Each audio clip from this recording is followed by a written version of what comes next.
This city's newest sports hero, Nick Foles, takes the field in Philadelphia. Our Thursday night football brings us to Lincoln Financial Field and our matchup, the Cincinnati Bengals and the Philadelphia Eagles. After tonight, for the Cincinnati squad, two more very important games. They'll play at Pittsburgh, a team that's already beaten them once this year, and then Baltimore to wind up the season. At 7-6, they need to start winning tonight. Welcome, everybody. Brad Nessler with Mike Mayock. Partner, when we talked to the Bengals yesterday, Marvin Lewis, Andy Dalton, all the rest, they said, we know what we have to do. We've got to win all three. Yep. Well, you can't win three unless you win one. That starts tonight. And what an opportunity a week ago. Pittsburgh loses, Baltimore loses, and Cincinnati has Dallas by 9 in the fourth quarter, and they can't close them out. They imploded, bottom line. I mean, on offense, they dropped 5 passes, 2 by A.J. Green. On defense, they dropped 3 interceptions, any one of which would have closed out the game. So the margin of error is down to 0. The pressure is all on the Bengals. And what did Marvin Lewis tell us? He said, hey, we got to run the table. We have to win all 3 just to prove we belong. They play a Philadelphia squad that ended an 8-game losing streak last week. They did it in dramatic fashion with a rookie quarterback. There's been a lot of changes made on this team, and there'll probably be a lot more. But it doesn't seem like a team that's ready to give up right now. You and I have been in a lot of NFL buildings, and I've never been in a building where a 4-9 team had more energy. And I think the energy level is tied to one word, and that word is hope. When you've got a young quarterback on the verge of becoming a franchise player, there's a lot of energy in your building. And a week ago, Nick Foles on the road against a playoff caliber team, down 11 in the fourth quarter. It's rare to see that kid drive a team down and win on the final play of the game. Foles did it, and partner, there is a ton of energy in that Eagles building because of the way all 6 rookies that are starting have played. I'm sure Marvin Lewis is well aware of that, the Bengals coach with Alex just moments ago.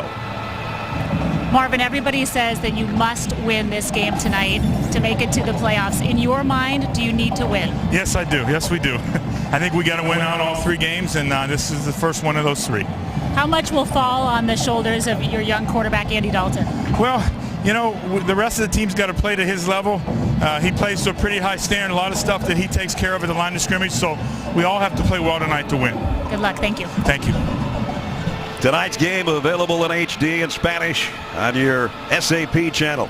Andy Reid, longest tenured coach in the National Football League. Marvin Lewis, who just talked with Alex, 10 years. So 2 guys that have been around a long time on their jobs. Philadelphia won the toss, and they want the football. Josh Brown will tee it up. That's Brandon Boykin, the rookie out of Georgia, back deep. And our final Thursday night game of the season is underway. Boykin from 4 yards deep. Bounced off one tackler at the 18, maybe got to the 19-yard line. Philadelphia started strong this year. First place 2 months ago with a 3-1 start. Then the bottom started to fall out for them. They had some key injuries, obviously Michael Vick, one of them. And then changes made with their coaches, 2 of them out. But on the final play of the game, a win over Tampa Bay ended the 8-game losing streak. Normally, the last couple of months, they pass on the first play of the ball game. Let's see if they do that here tonight from the 19-yard line.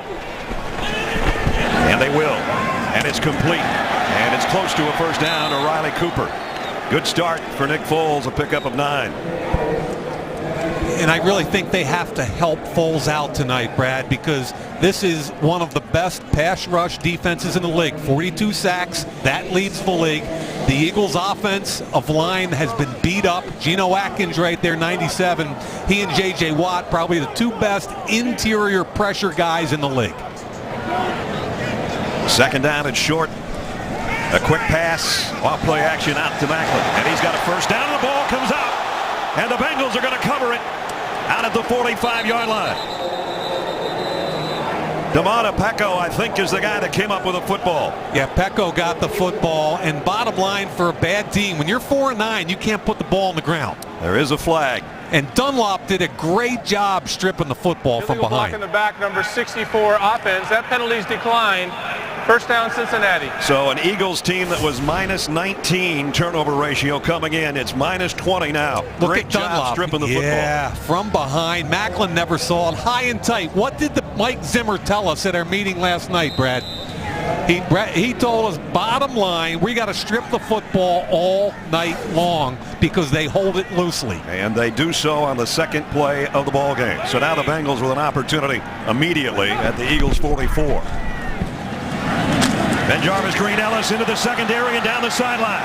Inside the 20, cut down at the 16-yard line. But much like he's done all season long, he rips up a long run, and that takes him over 1,000 on the first carry of the night. Yeah, their second first-round pick pulls out. Then they get Presley right here. So watch Zeitler, the guard.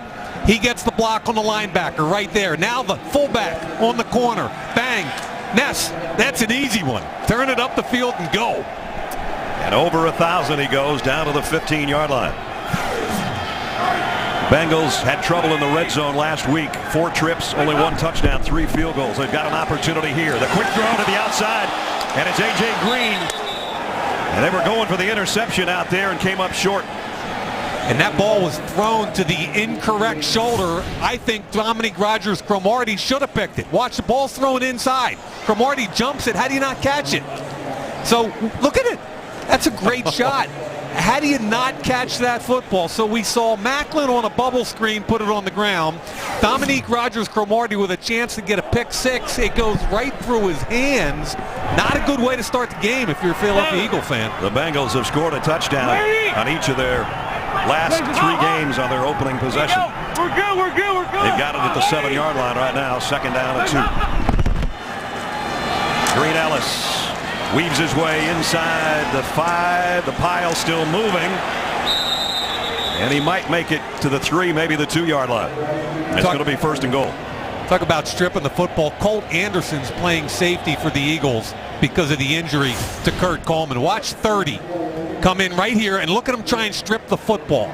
I thought Anderson brought kind of an energy to this Eagles defensive backfield a week ago. In his first start, had 6 tackles, and I thought was the most aggressive safety against the run that I've seen here since Dawkins. First and goal, Cincinnati. Orson Charles, the tight end, splits out to the top of your screen.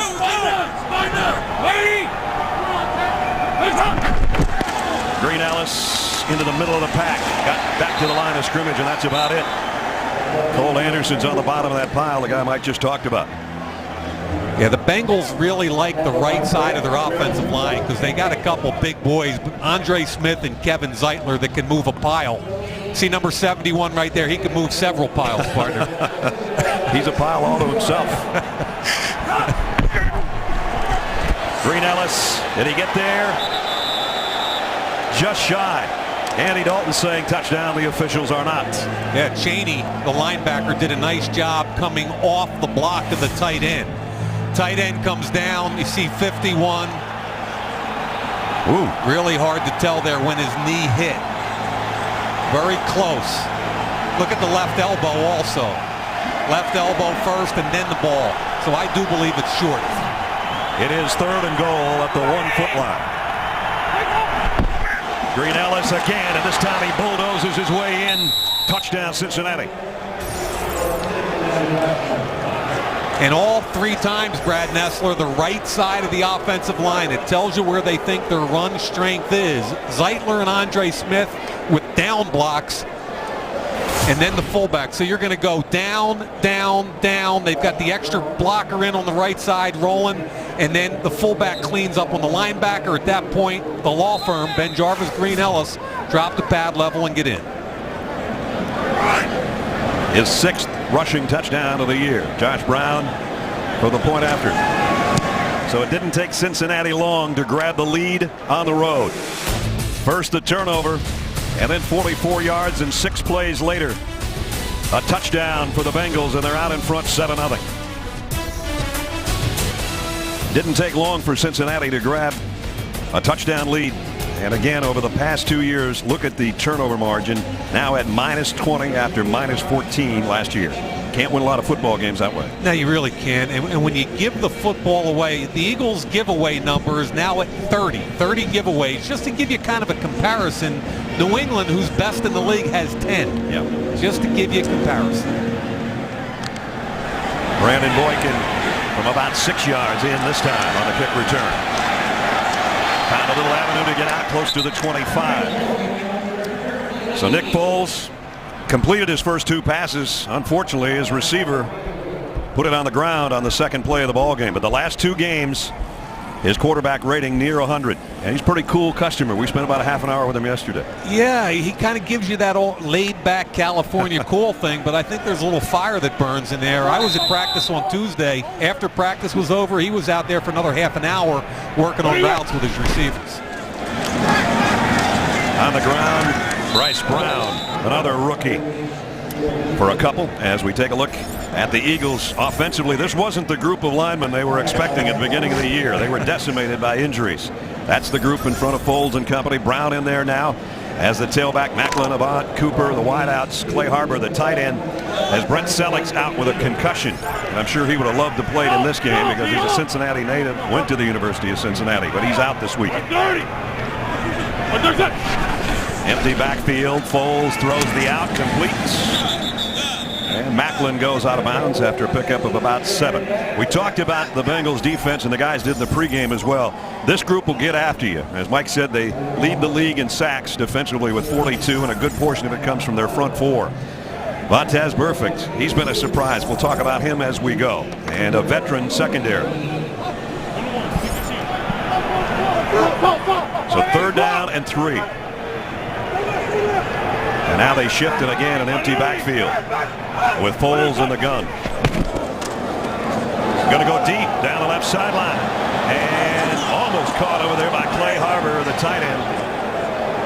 And it was Leon Hall in coverage. Yeah, I'm not sure that's a great matchup. Now, here's what they get, 1-on-1, because they've got to move everybody over here. 1-on-1 with Leon Hall. If you're going to try and give the opportunity for your tight end to catch a football, you got to throw it inbounds. Yep. Leon Hall's faster. The only advantage your tight end has is size. So it's got to be inbounds with an opportunity to go up high and catch it. McBriar in to punt. Adam Jones waits on this one back inside the 25. Eagles are missing people on offense. Here goes Clay Harbor sprinting in. And people are booing because just, you know. Snap was a little wide, and he kicked it right into his own man. Loose ball again. Basically another turnover suffered by the Eagles. Yeah, the snap was a little bit to the right. He took a step that way, and then I think he kicked it right into his own man. Yeah, because Marvin McNutt is going to get jacked right back into the kicker. Really good job by the outside rusher for Cincinnati. Watch him get low, and he pushes McNutt right back in him.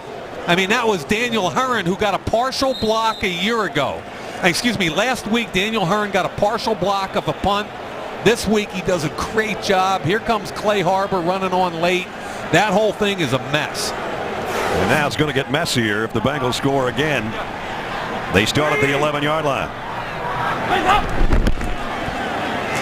Green Ellis protecting that football and gets down to the 7. Pick up a 4. Bobby April, the special teams coach of the Eagles, can't like what he had seen there. You know, all 3 phases right now. The first one is Macklin puts the ball on the ground on a successful bubble screen. Then Dominique Rodgers-Cromartie has an opportunity to make a play on defense and doesn't make the pick. And then on special teams, they run a guy on late and get a punt blocked. I mean, all 3 phases so far have let down the Eagles. 2nd down and 6. Bengals can get a first down near the 1-yard line. Dalton to throw. Pumps, pulls it down, and goes down. Nice job defensively by Brandon Graham, who's been coming on in recent weeks from that defensive end spot for Philadelphia. Here's one where I thought Dalton was too conservative. He had an opportunity with a tight bunch. With this tight bunch over here, one of these guys, I think it's Hawkins, is going to come wide open. There's 16, wide open. Why didn't you throw the football? He looked right at him. He pumped it. Andy Dalton's never thrown an interception in the red zone in his NFL career, and sometimes I think he's too conservative. 3rd down, 11 from the 12. Dalton, a quick throw this time. He didn't wait and hesitate, and he completes it, but it's only back to the 6-yard line to Jermaine Gresham. So the Eagles are going to force a field goal, and that's good news for them. Yeah, and you know, if you're a Cincinnati Bengal fan and you're looking for a playoff, and you know, I think Andy Dalton has been so good, Brad, and the one thing I'd like to see him be is a little bit more anticipatory and to trust his reads a little bit more early. I think he's so conservative sometimes. And Jay Gruden told us, the offensive coordinator, yesterday, sometimes I tell him, just let it rip. Get out there and rip it. Trust it. Trust your read and rip it. 24-yard field goal attempt by Josh Brown. The kick up and good. So 3 more, courtesy of a bad play by the Eagles. First it was the fumble. That led to a touchdown. Then kicking it right into your own man at the 11-yard line leads to a field goal. 10-0 Cincinnati. Tonight's aerial coverage is being presented by America's Navy. Nice night for mid-December in Philadelphia. Not a good start, though, for the home team. Down 10-0. Marvin Lewis Bengals, step 1 tonight of trying to win 3 straight to make it to the postseason. High, shorter kick this time. Boykin will field it at the 4. Gets across the 20, but that's about it. And the Eagles in a 10-0 hole. William Penn looking in, not liking what he sees right now. Eagles on offense when we come back. Eagles set to start just outside their own 20-yard line. 10 points already for the Bengals. They have outscored their opponents 106-35. Wow. 7 opening drive touchdowns. You look at those graphics, Mike, and you wonder, how's this team 7-6? They haven't closed. You know, and last week was the perfect example. You're up 9. Your defense is playing lights out. It's 19-10 against the Dallas Cowboys, and you can't step on their throats. And that's one of the things Marvin told us last night, is we got to close some games out. They know they let one get away there in the red zone by only getting 3. Philadelphia from the 21-yard line. Foles in the shotgun. High snap. Bryce Brown trying to get to the edge. And he tiptoes out of bounds after a pickup of about 4. Wallace Gilberry, the guy that ran him out. Bryce Brown, quite a story, really. The tailback, the rookie. I was going to say out of Tennessee because I did one of his games at Tennessee. He only played 13 games in college after transferring to Kansas State. And for a 7th-round pick, I got a kick out of talking to him yesterday, Brad, because his comment was, man, I didn't even expect to get drafted. And what I thought was interesting was Andy Reid brought in both Nick Foles and Bryce Brown with the 30 allowable visits they had pre-draft. They'll give it to him on the stretch play. Bengals drag it down after he got 2 more out to the 26. I mentioned Kansas State. Bryce's brother, Arthur, a linebacker for Kansas State, and a great one. Interestingly enough, on defense for the Bengals, talk about a 7th-round pick in Brown, but they've got a free agent linebacker, Emmanuel Lemur, another Kansas State player, and they really like this kid. He's long, he's lean, he can run, and he'll play tonight in a bunch of pass situations. So here's another 3rd down situation for the Eagles. 3rd and 5 for the rookie quarterback. Pressure coming. He steps up. Flags are down. He got the throw away complete. It's a 1st down out near midfield. Jason Avant. But again, will it be a pickup of 26 or will it be coming back? Well, I like what Foles did right there, extending the play. Outside, number 93 defense. That penalty's declined. Result of the play, 1st down. Now remember, 4 of the 5 starters in this offensive line were not anticipated preseason. Watch Foles step up. He feels pressure from Atkins, but the eyes stay down the field. That allows Avant to uncover. He's covered right here. Watch him. He breaks it out late against Leon Hall. Great job. First play for the Eagles in Bengals territory. They get it down. 4-yard pickup to the 45 for Brown. The play that Foles just made there reminds me of several plays he made last week against Tampa Bay. He doesn't have great feet. He's not a fast guy, but he was a highly recruited basketball player coming out of high school, and I think they've really worked on his quick twitch, just getting him better in the pocket.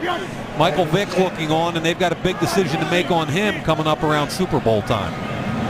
Whether or not to release him, a lot of people think that will be the case. Play action. Foles wants to throw back to the middle of the field, and now wisely gets rid of it. Carlos Dunlap giving chase, and it brings up another third down. And here's the deal with Vic.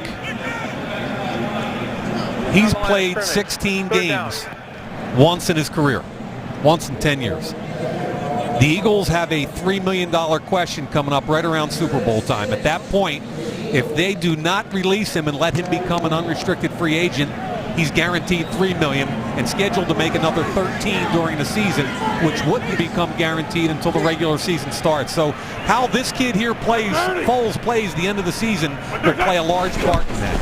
Bengals bring a blitz, quick slant, knocked down, and Adam Jones with a play, and Riley Cooper looking for a flag. I think it was a boom boom. I think he got there just in time. Whether or not he had his left hand on his back, I don't know. I like the play by Adam Jones here.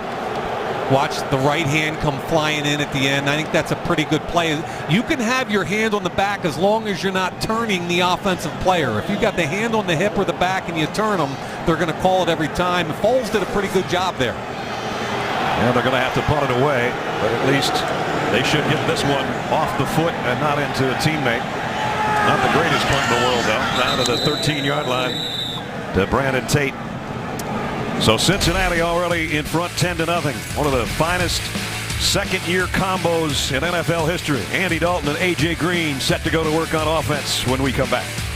Whistler, Mike Mack, Alex Flanagan in Philadelphia, where the Eagles trail 10-0 with 5:18 remaining in the first quarter. Marty Morningway again there, the offensive coordinator. This is the first snap for the Bengals on their own side of the field tonight after a couple of gifts.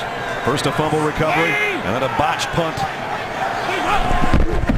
from the 13. Quick play action that throws out to A.J. Green. He's got it out to the 20-yard line. I mentioned the great second-year combo. Both second-year players. The numbers they put up have been phenomenal over the first two seasons, an all-time NFL record, and if they hook up 4 more times for touchdowns this year, they'll match Dan Marino and Mark Clayton, and those are some pretty impressive statistics. Alex said to Andy Dalton last night at our meeting, what's with the chemistry that you have with A.J. Green? Andy Dalton told us when a guy is that good, it's hard not to have chemistry with him. Which shows you that Dalton's a pretty intelligent dude. Second down and 3. Green Ellis off the right side, follows his blockers well, and he's got a first down out to the 26-yard line. You know what I thought was interesting in all of our conversations with both the Eagles and the Bengals about A.J. Green, every single one of them, coach or player, brought up a comparison with Calvin Johnson and whether or not A.J. Green was already the best wide receiver in this league. And the way I look at it, I think he runs better routes than Calvin Johnson. I just don't think he's as physically imposing. Calvin Johnson imposes his will on every team he plays. This kid's going to have to grow into that. Those 10 touchdowns tied for most in the NFL. They fake the end around. Dalton pressured but going deep into double coverage, but incomplete. Let's check in with Alex. So Brad, A.J. Green's talents, if you will, becoming a little bit legendary, right, amongst his teammates. Stories emerging of him at practice, running down the field 50 yards and catching a ball using his hands, backwards, catching him behind him. But really, a lot of players telling me that his hand-eye coordination is really what impresses them. The guy has been juggling since he was in first grade. I'm not kidding. A very good juggler. Certainly helps him when it comes to catching the football. Great at parties, too. Second down and 10 from the 26. Empty backfield. As Ben Jarvis, Green Ellis goes out as a wide out to the right. It's going to be a screen to the tight end, though, and Gresham's got a lot of room to work. Puts his shoulder into Nate Allen and goes out of bounds with a big gain. And Kyle Cook, the veteran center, they just put him back in the game. Watch Cook come down and make a block here on the screen. This is one of the smarter players in the league. He's going to peel back and anticipate bang on Fletcher Cox. And now you've got people out in front. And Jermaine Gresham, to me, is a guy that's got kind of Heath Miller skill. He's a good blocker. He's a good receiver. He's got that kind of ability. And if he stays healthy, he can be that kind of player. Rookie Trevor Robinson, you got a shot of the center. And They run right behind the center, and we haven't even had a chance to set the Bengals offense for you. A couple of rookies on the front wall. And we've got a player down. Chris Presley, the fullback. And we'll take a break, check on him when we come back. 3:13 remaining first quarter. Chris Presley's leg just sort of buckled on him when he got blown up by Jamar Chaney right there. And he went off under his own power, so hopefully he'll be able to return. Working on him on the sideline while his teammates have a second down and 9 at the 46. Eagles might have jumped, and whistles stop play. Yeah, Andre Smith went off on purpose just to try and get them in the neutral zone. Neutral zone infraction, number 54, defense. His movement into the neutral zone caused a reaction by the offense. 5-yard penalty, second down. There's the penalty. Graham. Bengals so far out 10-0. Fumble on the second play of the ball game by the Eagles led to a touchdown, and then a block punt led to the field goal. Good start for Cincinnati on the road, and now they're back in Eagle territory at the 49. End around coming. Marvin Jones. Jones got the edge. Taken out of bounds as he hit the 40-yard line. Jones, another rookie out of California. They have high hopes for this kid. Yeah, he flashed last week. He had a 37-yard gain on a reverse last week also. Watch Orson Charles, another rookie, pull out in front. Tight end from Georgia. Right now, you've got it. Charles gets the block. This kid flies. I thought he flashed last week. The week before, he got some snaps. He dropped one that became an interception against San Diego, but they need another wide receiver to step up. Mohamed Sanu went down with an injury. Somebody's got to step up and take some heat off A.J. Green. Sanu was just coming around before he broke his foot.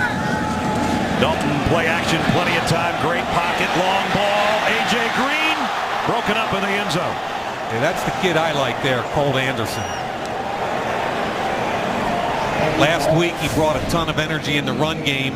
This week he does a great job on play action. Now watch him come over top. It's a double move. Watch the safety come over top and make the play. Colt Anderson is only 5'10" from Montana. Reminds me a little bit of Timmy Houck, another defensive back from Montana. But he's aggressive, he's tough, and I think they're a better football team when he's in the game. In his third year, nice play there to break up what could have been a touchdown. Second down and 10 at the 39. Dalton scanning the field, pressured now, and throws this one away. Colin Jenkins was applying the heat that time to Dalton.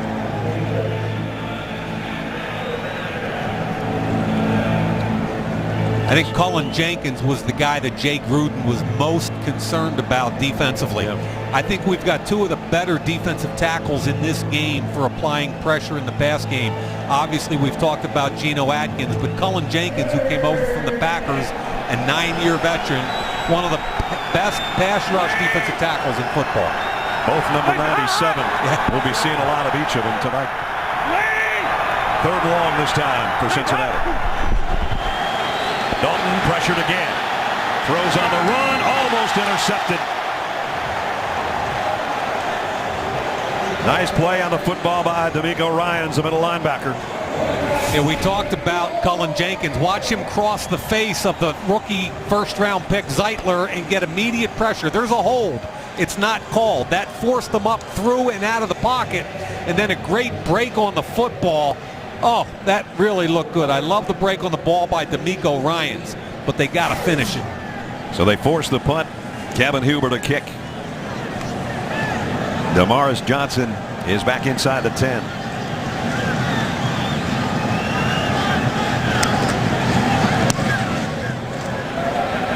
Johnson just gets out of the way of this one, and it makes it to the end zone.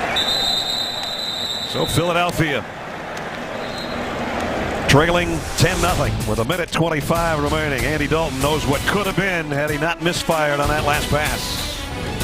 Wake up with NFL AM, the only morning show dedicated to the NFL. Tomorrow morning, 49ers running back Frank Gore will join us and talk about the big matchup Sunday with the Patriots. Giants wide receiver Victor Cruz along to talk about the matchup with the Falcons. Wake up with a first look at the latest NFL news, info, and highlights leading to the weekend games. NFL AM tomorrow and every weekday morning, 6 a.m. Eastern, only on NFL Network. You should have run the steps today to the Rocky statue instead of spending all that time on the treadmill. What are all those knuckleheads doing in the dark running up those stairs because of some fictional movie character? Are you kidding me? Absolutely.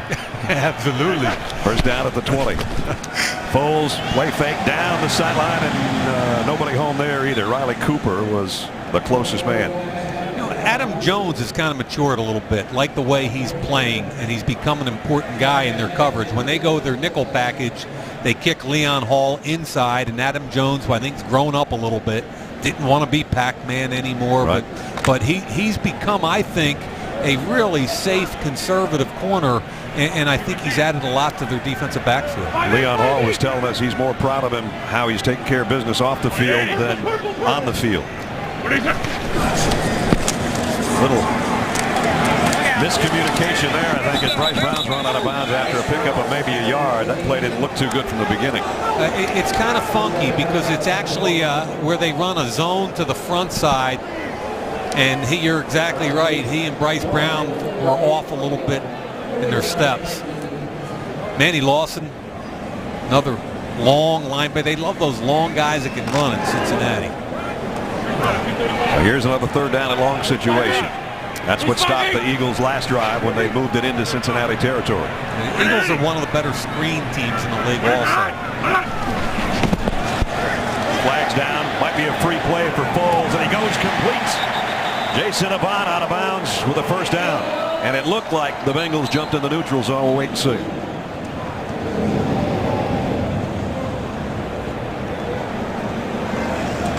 Offside, number 96, defense.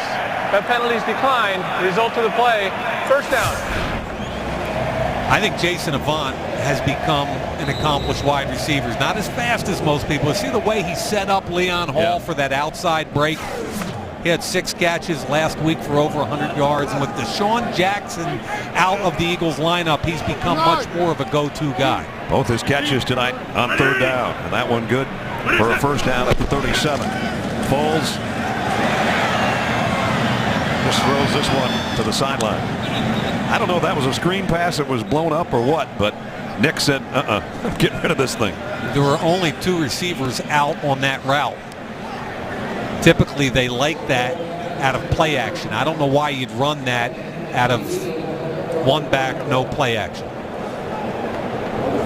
Well, Luga, the captain of the defense at middle linebacker, and Mike Zimmer, the guy calling the shots, the defensive coordinator. Yeah, when's he getting a head coach job in this league? I don't know. He deserves one, don't you think? He's more than paid his dues, and the guy's really good. Brown trying to follow his blockers, a hurdle to get what little he got, and that was nothing. He hurdled Crocker, but you're exactly right. There was nothing there. And Mike Zimmer, I think, is one of the top coordinators in the league, has been for quite a while. And this guy ought to be at the front of the line for a head coaching job. End of one. Cincinnati in need of a victory to keep their playoff hopes alive. And through 15 minutes, they've got a 10-0 lead. Now the second play of the ball game, the Eagles made a mistake. Jeremy Maclin stripped by Carlos Dunlap from behind. Pecco with the fumble recovery. That led to a touchdown 6 plays later. And then this one for football follies for your special teams, not so special. Yeah, Boom Herron, the Cincinnati Bengal, does a great job jacking Marvin McNutt right back into the kicker. And Dominique Rodgers-Cromartie, you got a chance for a pick 6. How do you let the football go through your hands? So when you look at those 3 plays, the Eagles have only themselves to blame for a 10-0 deficit. And they're at 3rd and 11 to open up the second quarter. Wide receiver screen to Riley Cooper, but the Bengals are waiting on it. And no gain or very little. Yeah, good job by Michael Johnson. And I told you the Eagles are one of the better screen teams in the league. I love the hustle to the football that all Mike Zimmer teams have. Not a great start for Nick Foles so far tonight. Adam Jones, 3rd in the league right now, punt return average. Matt McBriar to kick.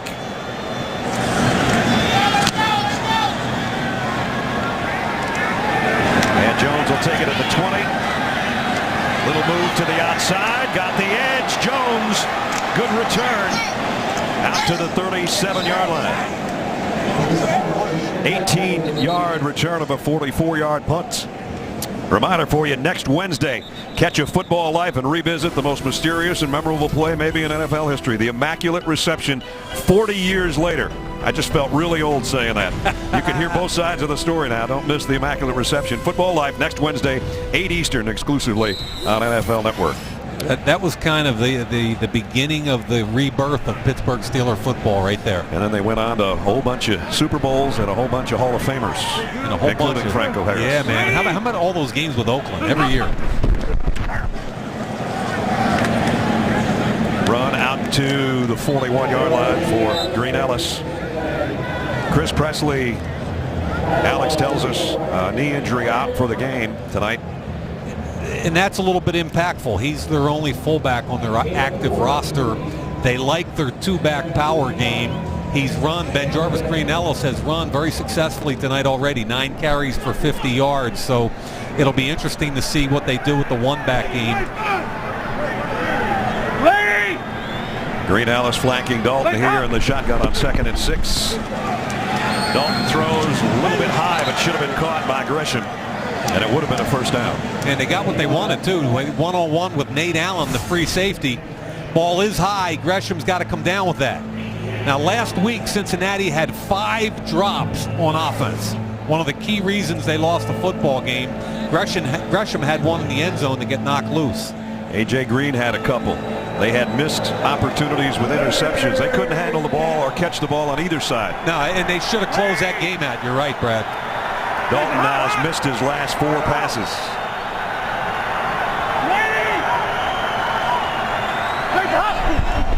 Blitz coming from the secondary. Dalton loads and fires, and it's tipped and incomplete. Intended for Jones and broken up by Asamoah. Here's what Mike was talking about last week in a game that they definitely feel like they should have won. The reason being, watch some of this. I mean, that's 3rd and 4 right there with Hawkins. End zone. Tough catch, but Gresham should hold it. How about this one? A.J. Green with a touchdown catch. He drops it. A.J. Green, 3rd and 7. Awkward catch, but catch the football. That never happens with him. And finally, another 3rd down situation. Just really sloppy football and atypical of the way the Bengals have played this year. Punt. Kind of a sidewinder, not going very far. It takes a big bounce in the Eagles' favor. They're going to have it with pretty good field position around the 36-yard line. Only a 23-yard kick. So the Eagles only trailing by 10. They'll have it when we come back. In the hands of the Bengals, they know what's at hand. If they win tonight and win 2 more games, they can do no worse than the 2nd wild card spot. But there's how the playoff picture looks in the AFC right now. Big Patriots, Broncos, and Texans already assured of being there. And what a great opportunity. Pittsburgh reeling. Baltimore fires their offensive coordinator, Cam Cameron. That division a little bit up for grabs right now. Ravens on a rare 2-game losing skid. Bryce Brown, boy, if he could have gotten away from Malaluga, he might have been off to the races. As it is, he only got 2. You know, you hear coaches talk all the time about gap control and run fits, and this is exactly where Malaluga is a good football player. Not allowing Bryce Brown, who runs 4.35, to outflank him. Just gets enough. And that's really an excellent job. That's what Malaluga has become, is a real good run defender. They replace him a lot on pass situations. Number 1 tackler and the captain of the defense. Oh, they got him. Got a free play here, but it's batted down by the guy that jumped in there, Matty Lawson. So he got a head start, and then he got a deflected pass, but it's going to be a 5-yard walk-off. Yeah, none of that's going to matter. No, it's not. Offside, number 99, defense. 5-yard penalty. Read 2nd down. They're bringing a safety here. What they're trying to do is force Bryce Brown, the tailback, into pass protection. Instead, Lawson jumps.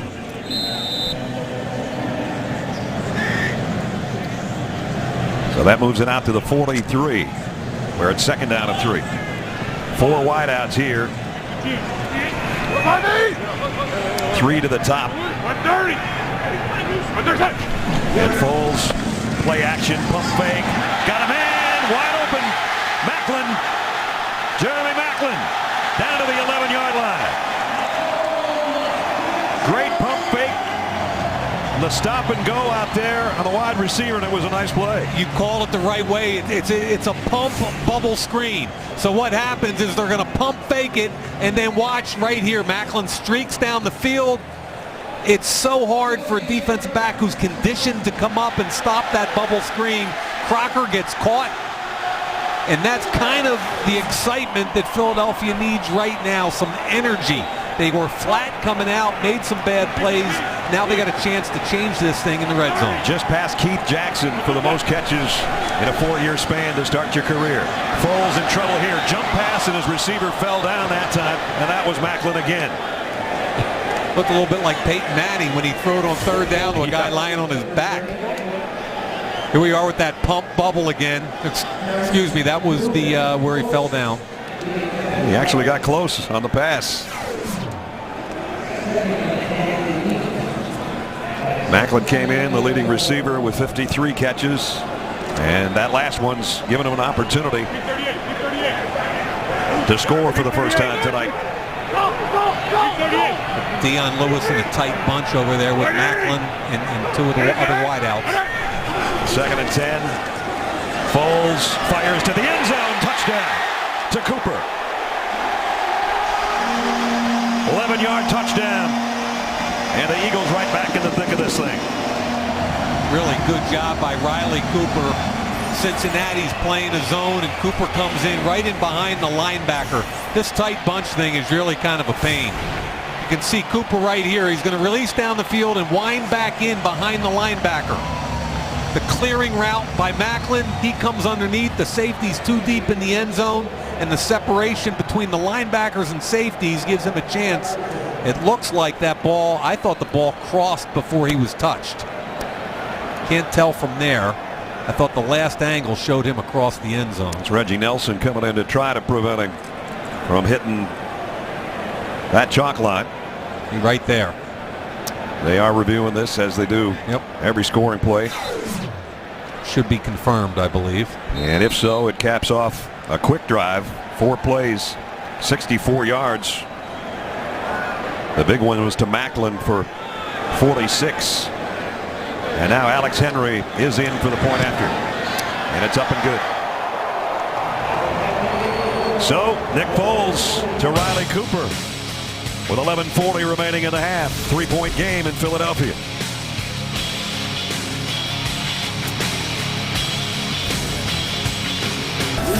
Tomorrow on NFL Total Access, John Elway will join us to discuss Sunday's big matchup with the Ravens and how he sees the playoff picture shaping up for the Broncos. Catch NFL Total Access tomorrow at 7 p.m. Eastern only on NFL Network. Yeah, that's going to be a heck of a game, huh, Brad? Yeah, it sure will be. This kick will go to the 2-yard line to Brandon Tate. Tate got outside across the 25. Nice return before he's run out of bounds at the 35-yard line. Cincinnati, well, they got a gift on the fumble recovery, and 6 plays took them 44 yards for a touchdown.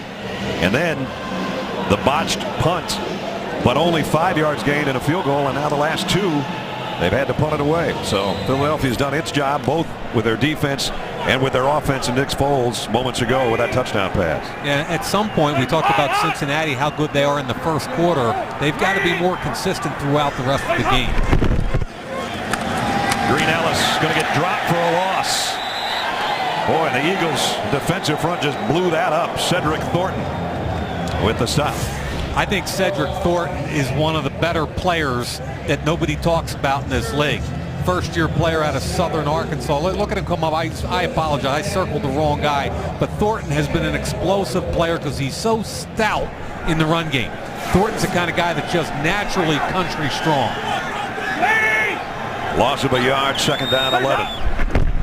Dalton shovel pass inside Brian Leonard. And Leonard weaves his way out to the 42. Trent Cole and Nate Allen in on the stop. Kyle Cook did a nice job controlling the nose. Left guard Clint Bowling pulled out, and they're really young. Cincinnati's young in that interior of their line. Clint Bowling, 4th round pick 2 years ago. Kyle Cook's a veteran, but Trevor Robinson, the rookie free agent, has been starting at center, and then Zeitler, the rookie first-round pick at right guard. They're young as a team. Yeah. 3rd down and 4.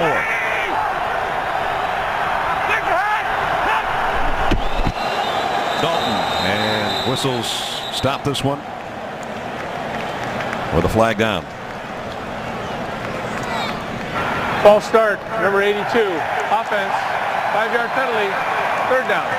Marvin Jones with the penalty, and he'll head to the sideline. Yeah, 3rd and 9's an awful lot different than 3rd and 4. Sure is. 10 minutes remaining, second quarter. They've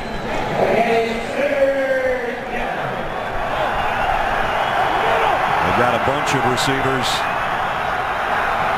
to the left.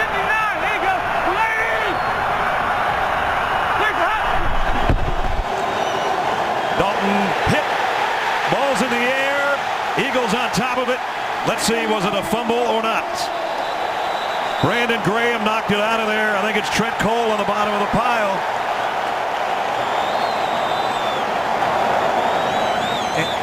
And Andre Smith and Brandon Graham have been playing against each other since high school in the Army All-Star game. Graham's been playing great the last month, and he gets his left arm in there, and Dalton's right arm can't come through. Really good job by Graham coming off the edge, and he talked about having a finesse game against Andre Smith. Uses the right arm to work underneath, strips the football, and that speed and finesse beating mass and strength. The Eagles haven't had a takeaway in forever, and they get one here, we think, but they'll review it, and we'll know when we return in a minute. That last play under review. After review, the ruling on the field is confirmed. The quarterback had an empty hand. It is a fumble covered by the defense. First down. So after 5 games without a takeaway, they come up with one. The forced fumble by Brandon Graham, and Trent Cole with the recovery. I think a very clear shot right here. Open hand before he starts the forward motion. Let's give Brandon Graham a ton of credit. With Jason Babin being released, this kid's starting to come into his own. Former first-round pick from 3 years ago.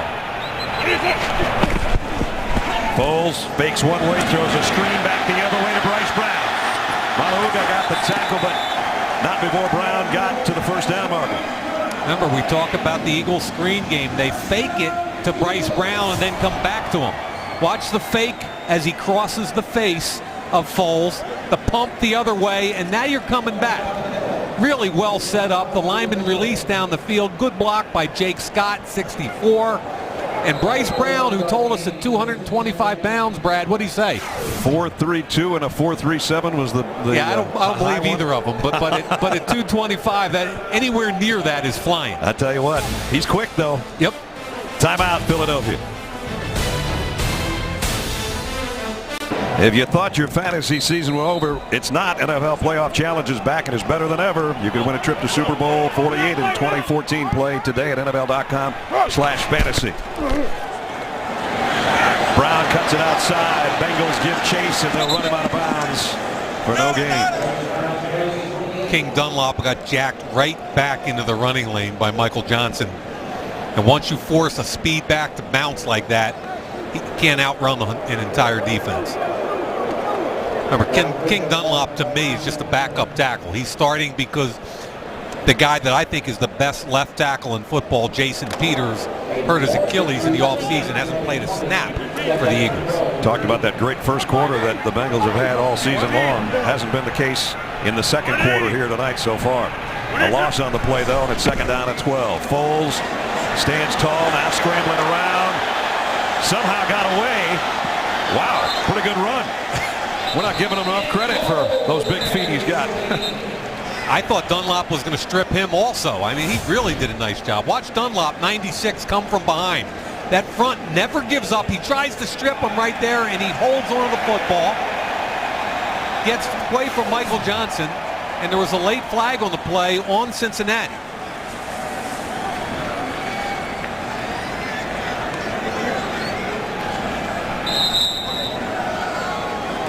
So that moves it to the 10-yard line.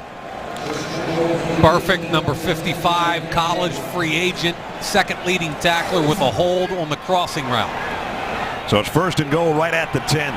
Dion Lewis in the backfield with Foles. And the little guy's going to get the carry for about 3. Montez perfect in on the tackle, and we got another flag down now in the end zone. Yeah. Adam Jones and Riley Cooper going at it in the end zone, and Adam Jones is hot. Now, we've talked about this Cincinnati team not being able to close. You just saw a penalty on Perfect. If this is on unnecessary roughness, number 24 in the defense for a headbutt. Half the distance to the goal, automatic, first down. Well, we just talked about Adam Jones has changed his stripes, as it were, and then he does something like this. Yeah, far left of your screen on Riley Cooper in the end zone. Left of the now you can't do that. I mean, I know you're upset, and I don't blame you. Riley Cooper was pushing you around, but that's unacceptable. Marvin Lewis knows it. Back-to-back stupid penalties. You know, you're letting Philadelphia right back into this game. Eagles first and goal.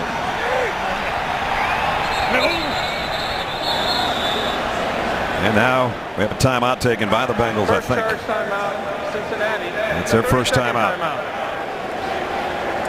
7:53 remaining in the half. Adam Jones still upset by that penalty that's given the Eagles a first and goal chance.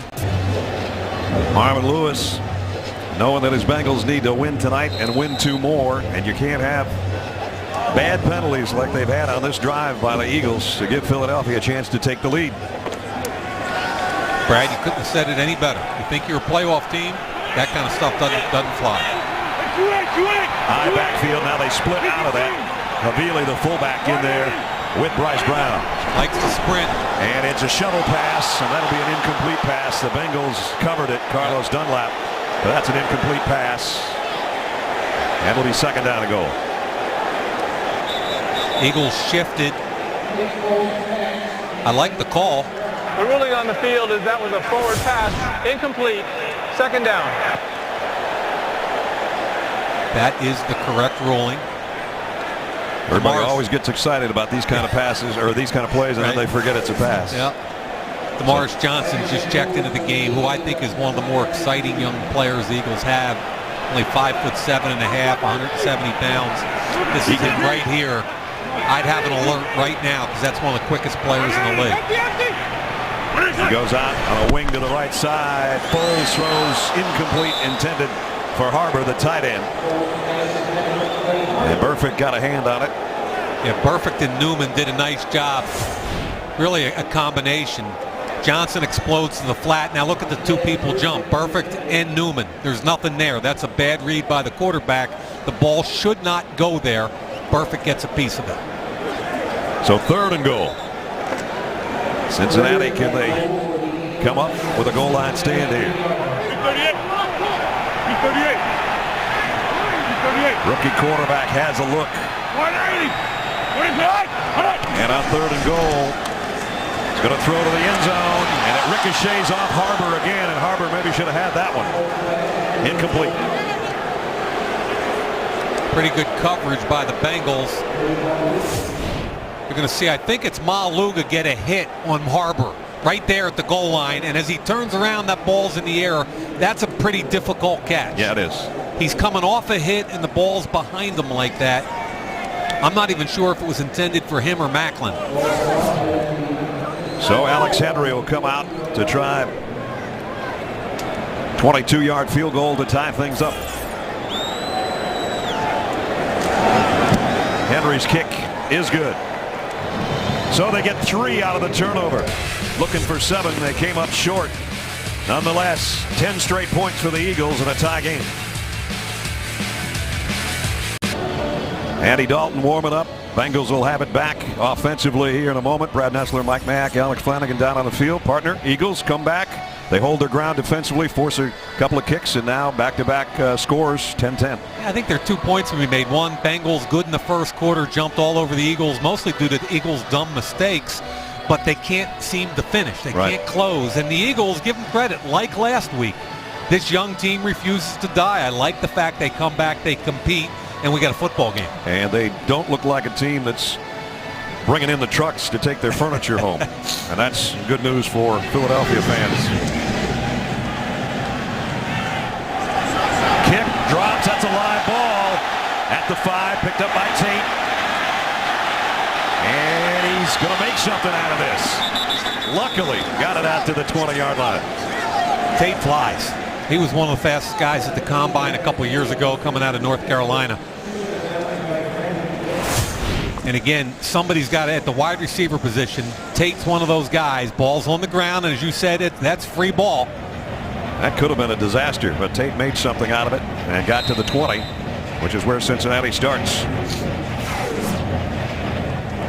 Now, Cincinnati's offense, since those first couple possessions, hasn't looked very good.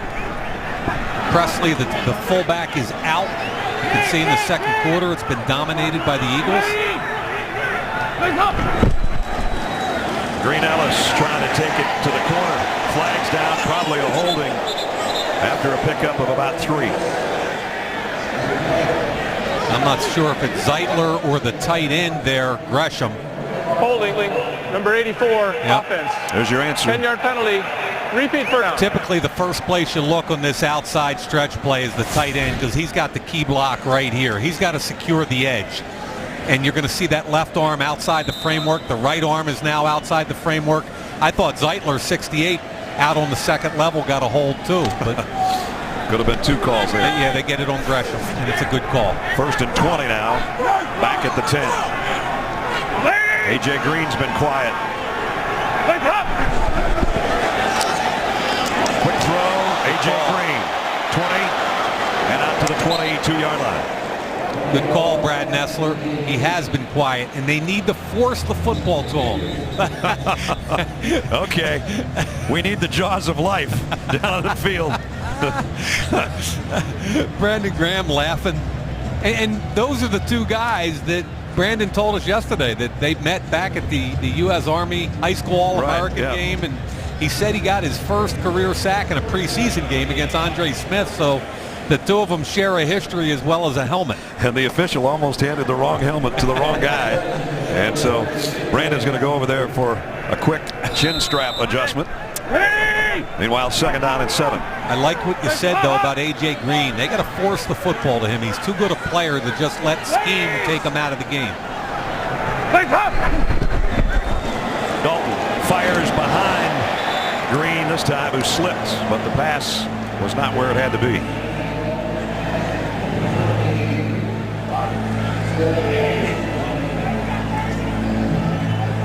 That's going to bring up 3rd down and 7. Penalties, right? A couple penalties on that last drive. Defensively, what happens on 1st down on the run play? Holding by Gresham. Cincinnati generally has been sloppy this entire second quarter. Empty backfield. Andy Dalton on 3rd and 7. Pressure coming, and it got to him. Trent Cole, who had the fumble recovery moments ago, now has a sack. 3rd of the night for the Eagles.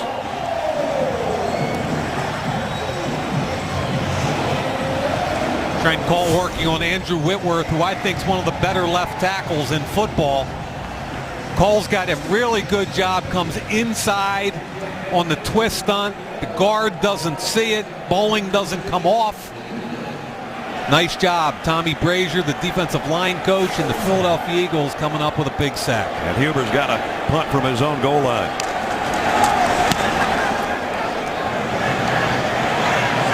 Fair catch taken around the 45-yard line by Damaris Johnson. And so the Eagles have good field position now at the 45 with 5:51 remaining. Andy Reid, his team snapping an 8-game losing skid last week. Of course, from 99 to 04, great record, including a Super Bowl appearance and 4 division titles. And it's been a little bit of a dry spell since, and it's that Super Bowl thing down there on the bottom that the folks in this town want to see changed. Yeah, and I think in most towns that's pretty acceptable, those numbers that are up there. But not winning a Super Bowl in this town. People have been highly critical of him. Obviously, the success hasn't been as good the last several years.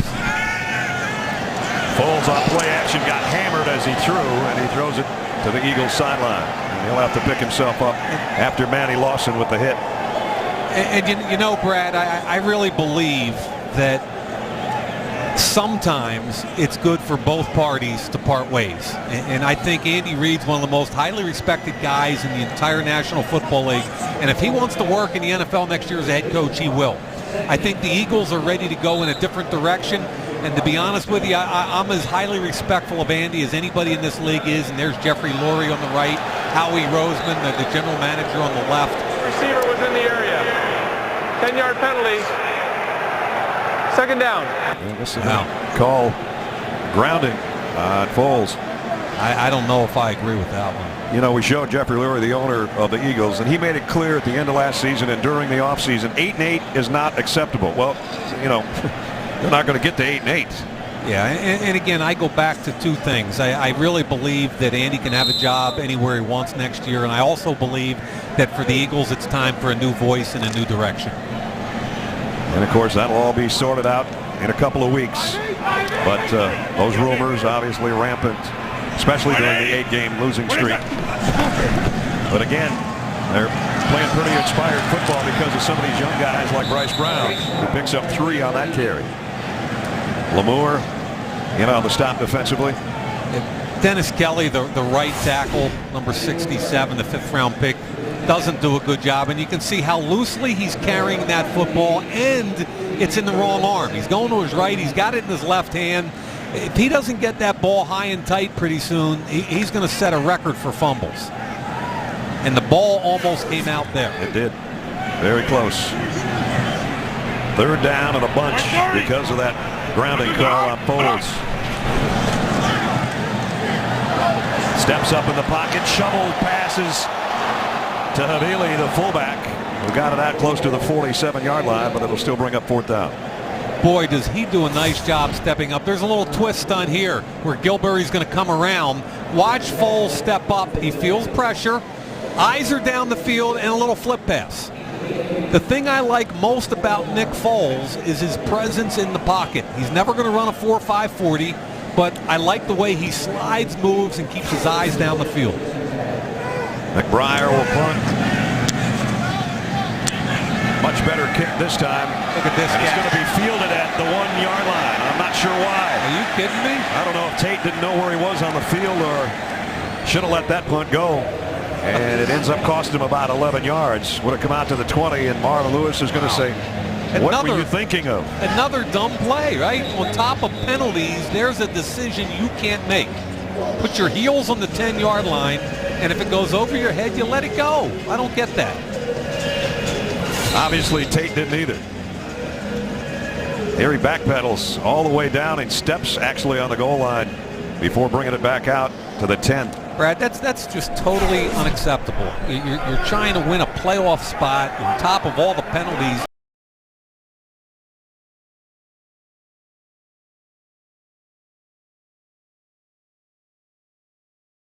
Dalton fires a strike out to A.J. Green at a 1st down out to the 22-yard line. Now, they're spending a lot of this game matching Dominique Rodgers-Cromartie against A.J. Green, which is a good matchup because he is so long. I'm talking about DRC, 6'2", he's long, he's quick, but you got to force the football into 18. Bengals with a little tempo here now with less than 4 minutes remaining in the half.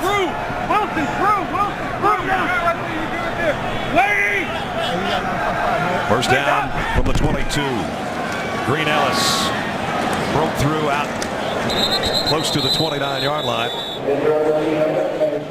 You know, Brad, before the game I was talking to Ken Zampese, the quarterback coach, and Whitworth is hurt.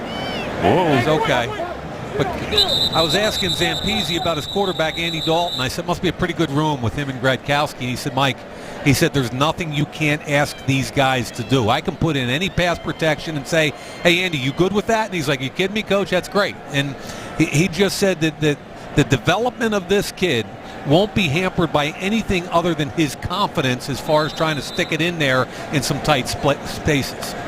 The Bengals coaches came out and made sure that Whitworth comes out at least for a play. They want to make sure he's all right. He's the anchor and the guts of that offensive line in his 7th year out of LSU. He got up a little wobbly, and so they put Anthony Collins over there in his spot. Play action bootleg. Throw complete to Gresham, the tight end, but a nice open field tackle by who else? The guy you've talked about several times tonight, Cole Anderson. All I know, when people want to say he's too small or he's too slow, all I know is when I put the tape on, he makes plays. There's some of those guys that are just football players. And that's the ultimate compliment from a coach, and that's what we heard yesterday from Andy Reid. That's what I heard from Todd Bowles, the defensive coordinator. The kid's a football player. And here's Todd Bowles, who Temple University graduate here in Philadelphia. Had an opportunity to interview with Temple this week for their vacant head coaching job. They're going to bring the sticks all the way from the other side for a measurement here.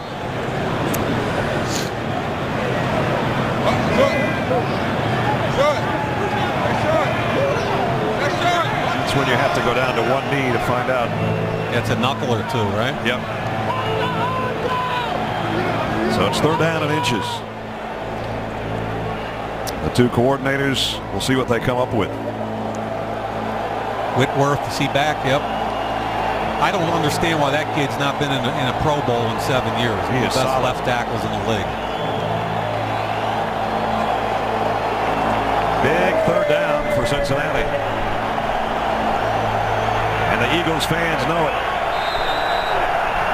I'd say alert play action right here from a defensive back. Nope. Dalton, quarterback sneak. Didn't get much, but he didn't need much.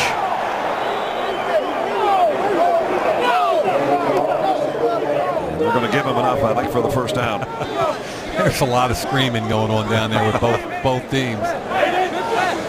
It's not going to matter because they're going to mark it for 1st down. And so they come up to the line in a hurry here. Might only have time for one more play before the 2-minute warning.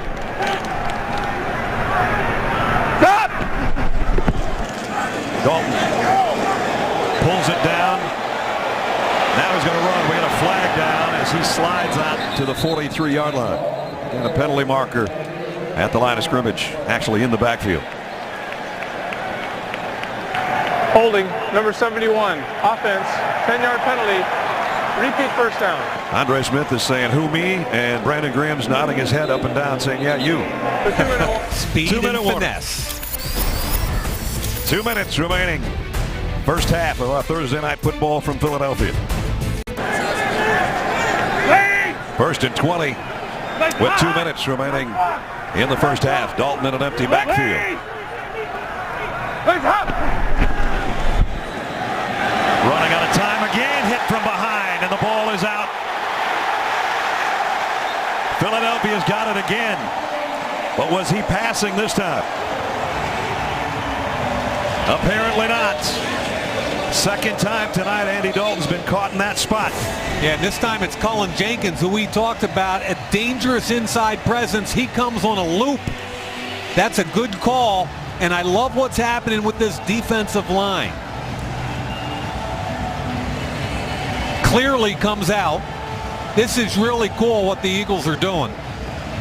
Watch him come all the way around, and his quickness. You usually can't get a defensive tackle home from this far away. Cole does a great job, and then from behind in the strip, Cullen Jenkins. This whole defensive line is having a big football game for the Eagles. Darryl Tapp with the fumble recovery. And Philadelphia with a golden opportunity here at the 12-yard line to take the lead before halftime. Andy Dalton twice tonight. Very similar plays, fumbling the football. Offensive line really struggling with the Eagles team speed. Brandon Graham has beaten up Andre Smith, and that time Cullen Jenkins comes from all the way around with a beautiful strip. Play under review. We'll get the official word on it when we return. Rich Eisen, here's what's not under review in the Lexus halftime show. Our ability to review week 15. The key games, the key injuries. Brad, back to you. All right, Rich, we'll see you guys in less than 2 minutes. One thing I know, you're trying to make the playoffs, don't fumble twice in your own territory, and don't have 6 first-half penalties. The quarterback lost control of the ball prior to any forward motion of his hand. The ruling on the field is confirmed. It is a fumble recovered by the defense. First down, Philadelphia. That's a clear call. And Brad, I'm with you. And don't catch punts in the end zone, and don't generally make those kinds of decisions and plays. Now the Eagles knocking on the door late in the first half in a game that the Cincinnati Bengals should have stepped on their throats and run away with. Let's see if Nick Foles can turn it into points. From the 12. Play fake. They throw it out. The screen goes to Avant. He got inside the 10 to the 9. Luga made the tackle. Told you about their screen game. That's about the fourth screen they've run already. And the biggest play of the game for the Eagles was off a fake bubble screen. Right. So keeping Nick Foles upright against the #1 sack team in the country, in the NFL, a big part of it is their screen game. We talked about the Bengals and their ability to sack people. The Eagles have a season-high 4 sacks in the first half. Bryce Brown, tough run to the 2. That's the best explosion we've seen out of him from the backfield. Watch Dallas Reynolds, the first-year center. Been 3 years on the practice squad. Snap, pull, get to the second level, and then the cutback away from Burfict. Good block by Jake Scott. And I like Bryce Brown when he gets north and south. When he gets too carried away with his speed laterally, no. But north and south, that kid's got a chance to be special. Didn't quite get the first down. 3rd and short. He'll get it again. And this time he's got it at least to 1st and goal. Michael Johnson made the tackle. 39 seconds remaining in the half. And timeout here. See where they spot this. It's going to be right around the 2-yard line or just inside the 2. Started bad for the Eagles. They fumbled, had a block punt. That led to 10 quick points for the Bengals, and then 10 unanswered in the second quarter by Philadelphia, including a touchdown pass by Nick Foles. And Jarvis Green-Ellis has had a good game, but it hasn't mattered because of the mistakes that Cincinnati has made, especially in this quarter. We talked about their first quarter domination. It's been a second quarter implosion for them right now. And Brad, we talked at the top of the show about how I really think all the pressure is on Cincinnati, and they're playing like that. And if I'm the Eagles, to me, this is 4-down territory. I'm 4-9. I got a young, aggressive team. I want a touchdown. I don't want to settle for a field goal. 2 tight ends set, 1st and goal. Avant will clear out of the backfield, and flags all over the place. Illegal snap, number 66, offense, 5-yard penalty. I thought Dallas Reynolds twitched, and he did. Watch him twitch right in the middle of your screen. Oh, yeah, definitely. I don't know how the Bengals didn't jump on that. You would think 5 guys would have jumped off sides with that. Well, now it's making it a little harder on the Eagle offense. They back out to the 7-yard line. Andy Dalton just praying that his defense can get a stop here. Just inside the 7. Foles, a quick slant's complete down to the original line of scrimmage to Harbor. But now they've only got 1 timeout left, and they're going to take it. And again, I think you go for it if you're the Philadelphia Eagles. You've got nothing to lose and an aggressive young team. Timeout. I like the identification of Clay Harbor with one-on-one coverage backside that time, working on Terrence Newman. Foles put it in there with some smoke on it. They're going to kick. No, they're not going to kick. Emil Iguanagu, Stanley Havili. Meanwhile, Cincinnati changes up its defensive personnel. Bengals with a terrible second quarter, not just in total yards, but in all the mistakes and penalties they had, and 2 fumbles by Dalton. And will that last one give the Eagles more points before halftime? They've got to hustle if this is in the field of play. 2nd down and goal. They're out of timeouts. Bryce Brown, they fake it to him. Foles has a look, throws, broken up. Luga in the end zone, tried to get it. A tackle eligible at Tennant. Yeah, Matt Tennant, who's their extra blocker in their heavy set. Right over here, this is Emil Iguanagu, just promoted from the practice squad. So he rolls out, has nothing. tries to throw it to Matt Tennant, 5th round pick by New Orleans a few years ago as a center. Went right through the wickets. Now you got to go one more time to the end zone, and then if you don't get it, get the 3. I still go for it.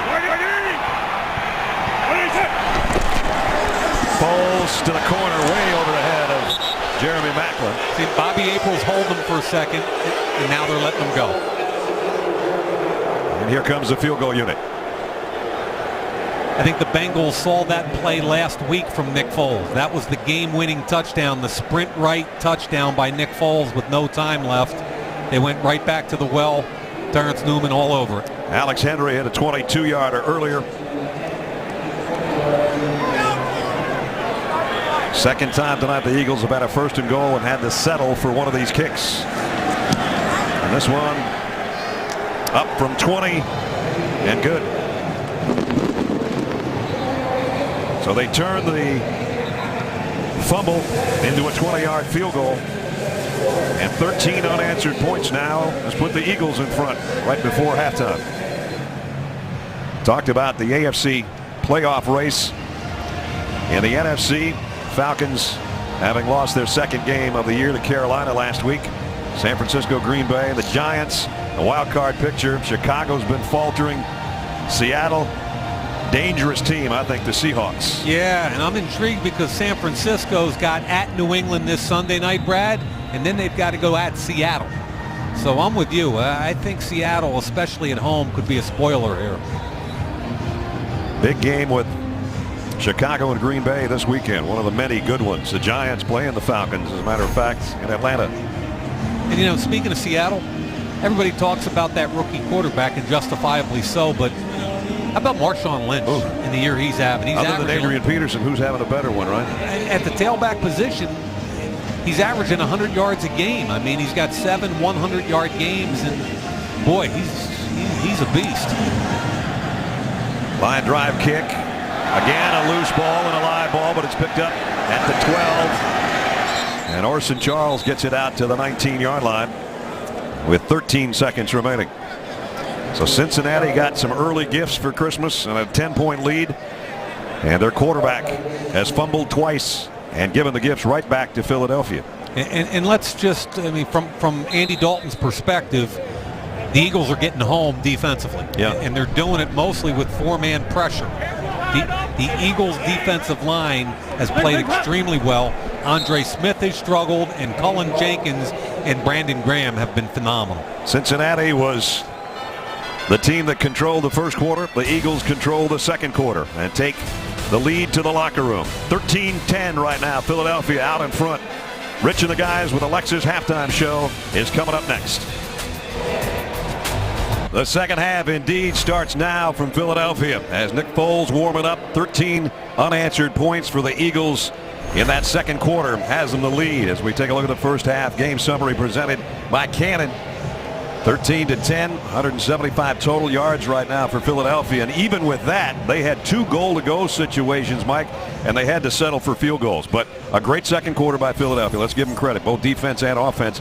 And the Bengals, they got to have to do something about this or you can kiss the playoffs goodbye. Playoffs are gone for the Bengals if they don't start playing better. And I wasn't real impressed by the Bengals at all in this half. And let's be honest, it was kind of a tale of 2 different quarters, right? I mean, in the first quarter, it looks like the Eagles are going to get run out of the building.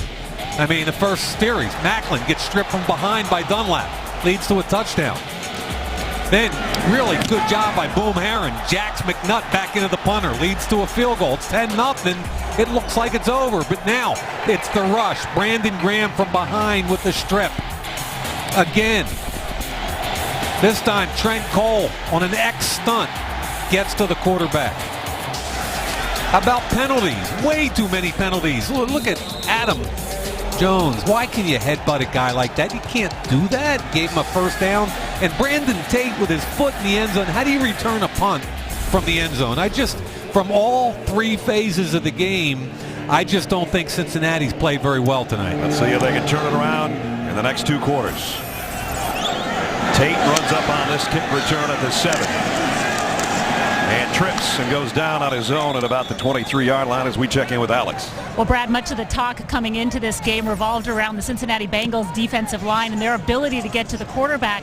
Well, it has been all Philadelphia tonight and their defensive line, which has been impressive. Andy Reid describing the way that his D-line is playing as aggressive. His team wants to be the spoiler tonight. Meanwhile, Marvin Lewis tells me of their horrible second quarter that his team cannot relax. Watch their emotions on the sideline. Very subdued sideline tonight, Brad. All right, Alex, thanks. We'll start things at the 23-yard line for Cincinnati.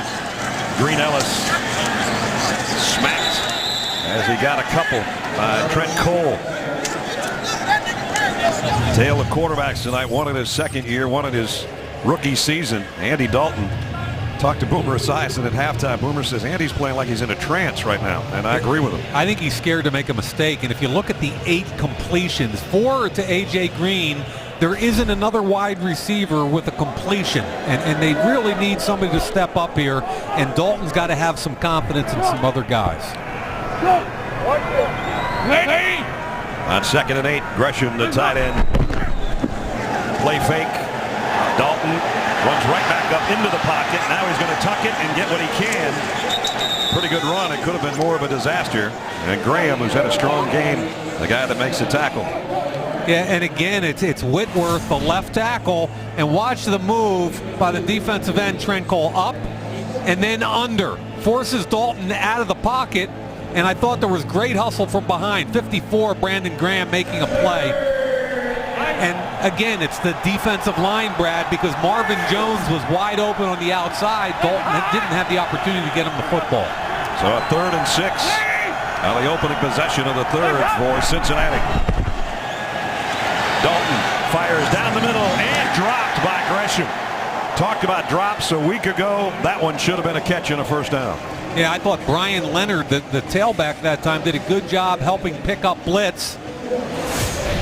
But as you said, Brad, here's Leonard does a good job. They push Jenkins by. Here's the throw inside. You've got to catch that football. To me, that's Gresham's second drop of the evening, and it's almost like a turnover. It should have been a first down. Now you're punting. And you waste your opening possession of the 3rd quarter, which is the time you want to make a statement to get back in the football game. Huber. Fair catch taken back at the 31-yard line by Demarcus Johnson. So Nick Foles coming out, rookie quarterback. It'll be the start of the rest of the year. He's done some good things tonight, and his team's in front by 3. There's a look-alike Andy Reid. Maybe not quite as round as Andy. It's a good look, though. That was pretty good, man. First down, Philadelphia at its own 31-yard line. A stretch play. Bryce Brown's going to cut it back in the middle of the field and lose a yard. Montez Burfict with a tackle. There's that rookie linebacker out of Arizona State. Interesting story, this kid. Yeah, and watch Pecco. He's right on top of the center, and that's going to leave Burfict an opportunity to get to the football because the nose tackle takes care of the center, and it opens up a huge lane for Burfict to make a play. You're the draft guru. How's a guy that's an undrafted free agent be your number 2 tackler on your team? We'll get into that after this play. Okay. 2nd down, 11. Bengals might have jumped.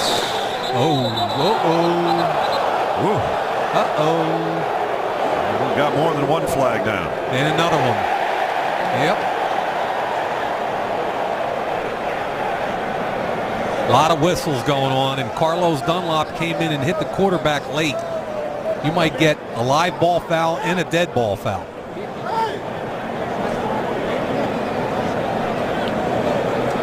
Carl Jeffers, our referee, in a committee meeting right now.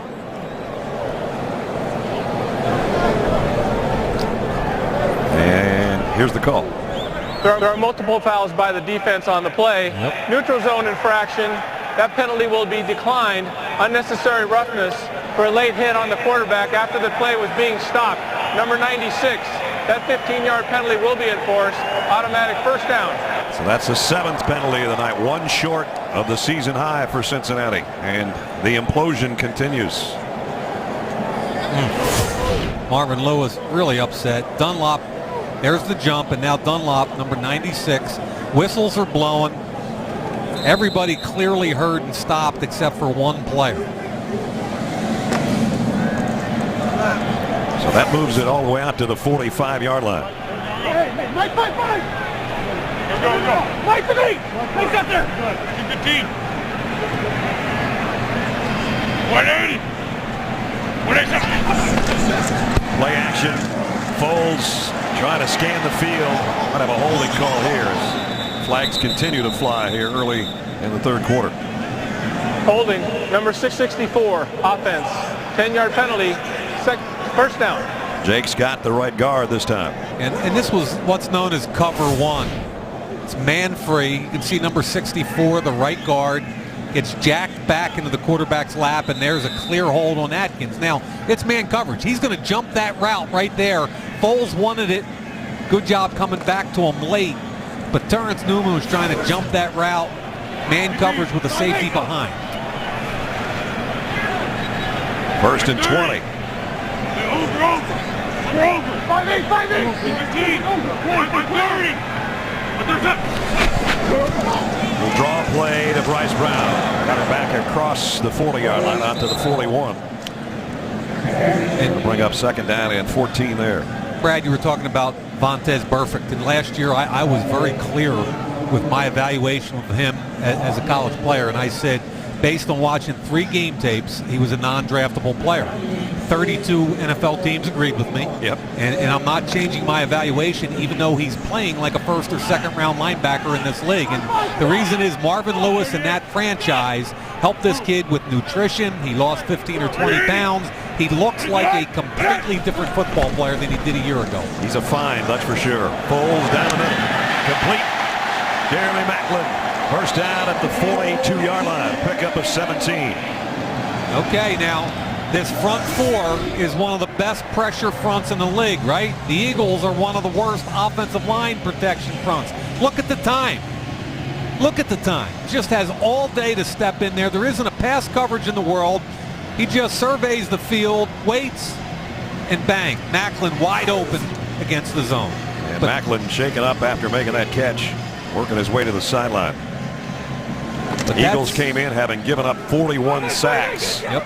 27 of those were Michael Vick's problem. On first down, Brown broke one tackle, puts his head down and got to the 34-yard line. Iguanago got a lead block out there. Yeah, he's got a little burst, and this time Dunlap gets some movement over here. 41, Iguanago just got activated from the practice squad. He gets 2 chip blocks. Not bad. Yeah, and then you run through the arm tackle. And this kid is interesting. 7th round pick. Shady McCoy hurt right now with the concussion. You know, you've got Shady McCoy locked up for a bunch of years, and the tailback position's looking pretty darn healthy for the Eagles going forward. Right now, Deion Lewis will give Brown a breather, and he'll get the carry. There's a hole. Deion Lewis to the 26. And another penalty marker down. Yeah, it's Iguanago. Clear hold. Holding, number 41, offense. 10-yard penalty, second down. We gave him the props for the previous play. He just took it back. All over Robert Gathers. I mean, Iguanago here. Watch him hold. Robert Gathers. As Gathers tries to disengage, there's the clear hold right there, and that's why Deion Lewis was able to get the edge. So it backs it up to the 44-yard line. Eagles have scored 10 times on their first drive of the second half this year. 5 touchdowns, 5 field goals. Trying to do it here again. Screenplay. Oh, man. Hello. Perfect again on Deion Lewis. Yeah, A is the diagnose, and then B, he runs through Dallas Reynolds, the center, trying to block him. And this is an explosion play. Here's Burfict. I love the diagnose. And watch him run through the center, Dallas Reynolds, and that's what you did see in college. He had 1 or 2 flash plays a game where you went, wow. In college, the rest of the game wasn't very good. In the NFL, he has been marvelously consistent. Third down and a whole bunch. Brown and Lewis both in the backfield with Foles here. And he's going to have to take a timeout. Play clock was down to 1.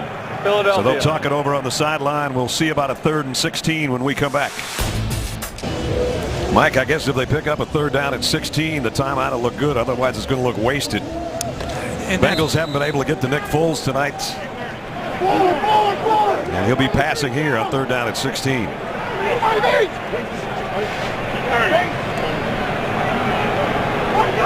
Macklin in motion. Flags fly. And if this is on Philadelphia, it's going to be 3rd down and 21. False start, number 881, offense, 5-yard penalty, 3rd down. Wow. So they come out of a timeout and pick up a penalty. Now it's 3rd down and 21. Your chances of getting that are pretty slim. Yeah. You might need that timeout later. Exactly. And if there's been one consistent criticism of this Eagles franchise over the last several years, it's been time management, regardless of who the quarterback is. They got to get all the way to the 32-yard line for a first down. 180. Blitz coming. They'll keep it on the ground, and this is going to draw some boos from the crowd. Bryce Brown dropped by Perfect again.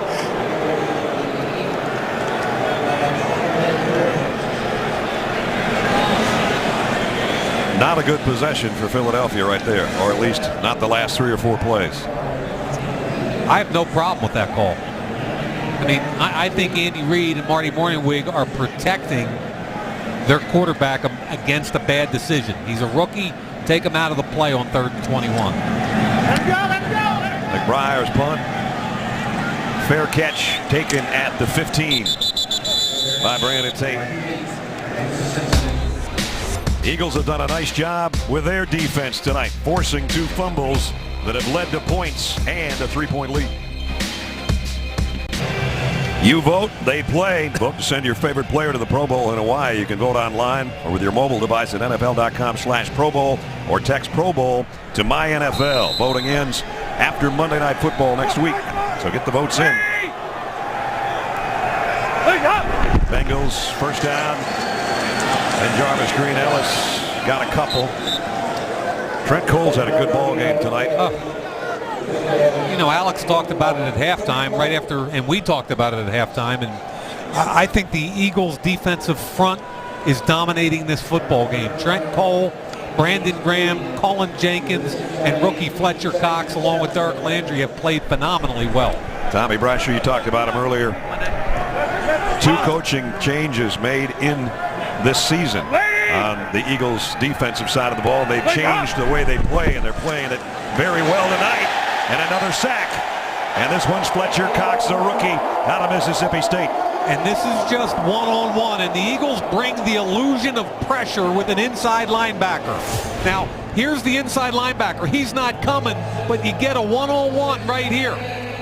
Cox easily beats Clint Bowling, and the first-round pick from the Eagles, Fletcher Cox. The last couple games, he's flashed his ability, and I really think his best football is ahead of him. And now they got the Bengals in a long yardage 3rd down.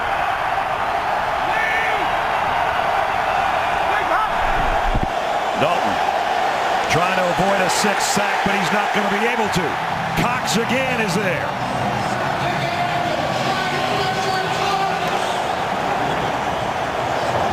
The Eagles bring 4 again. 4-man pressure is killing Cincinnati. Now Cox, watch him here. He's going to go slowly. Now he's just hesitating. Now push that guard back into the quarterback. Great job by Brandon Graham and Cox. Little hesitation move. Now jack him back into the quarterback. Brandon Graham attacking from the opposite side. And now Huber's got a punt from his own end zone. Got a good kick out of it. Fielded at the 41 by Johnson. Made the first man miss and got about a 6-yard return out of it. But great field position now. Question is, can the Eagles offense do anything with it? Andy Dalton's not having a good night.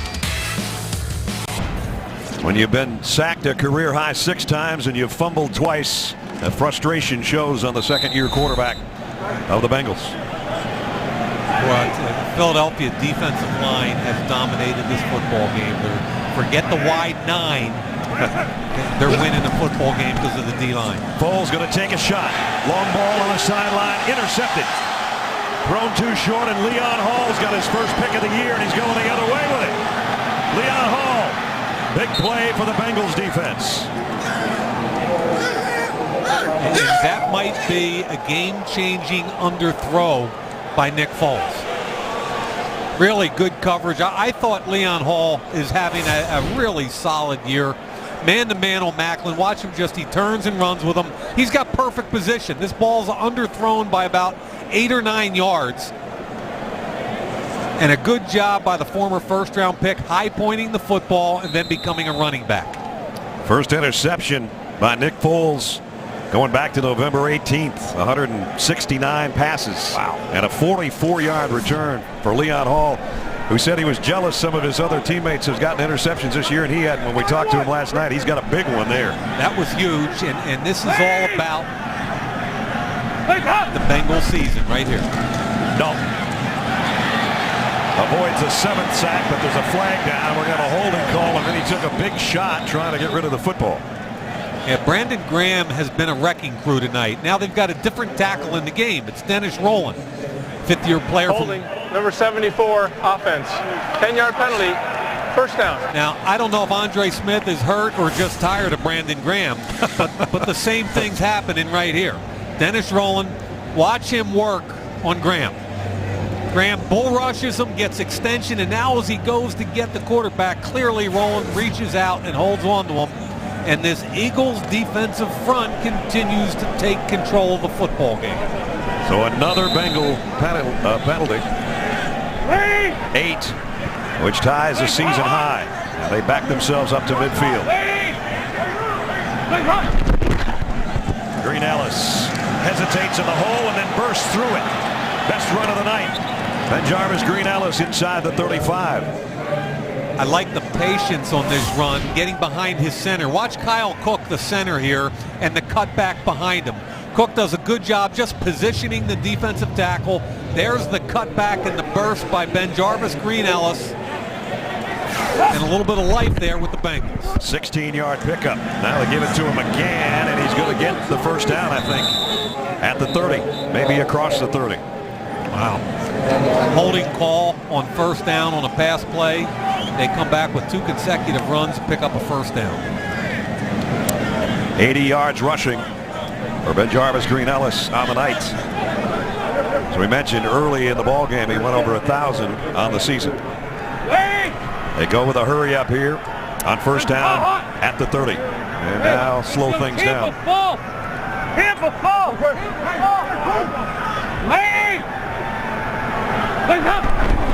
Toss to Green Ellis. Maybe got a yard. They can't block Trent Cole.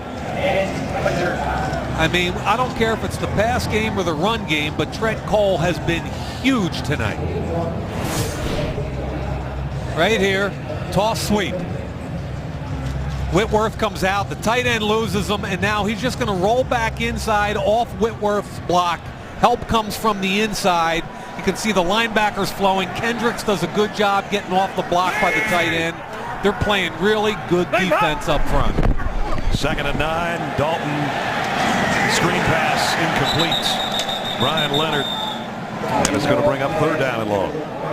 Ness, a lot has been made of the fact that they brought Tommy Brasher back to coach this defensive line. And I don't think this wide 9 is the problem. And it's not a defense. Wide 9 is just an alignment. It's where you're lining up your defensive ends. Right. But when I put the tape on against Tampa Bay last week, what I saw was a more fundamentally sound front 7. They were aware of their gaps. They were aware of their run fits. And I think that's what you're seeing tonight. Brandon Graham told us he's much more comfortable in this setup. And he and Cole are playing like it right now. 3rd and 9 from the 29.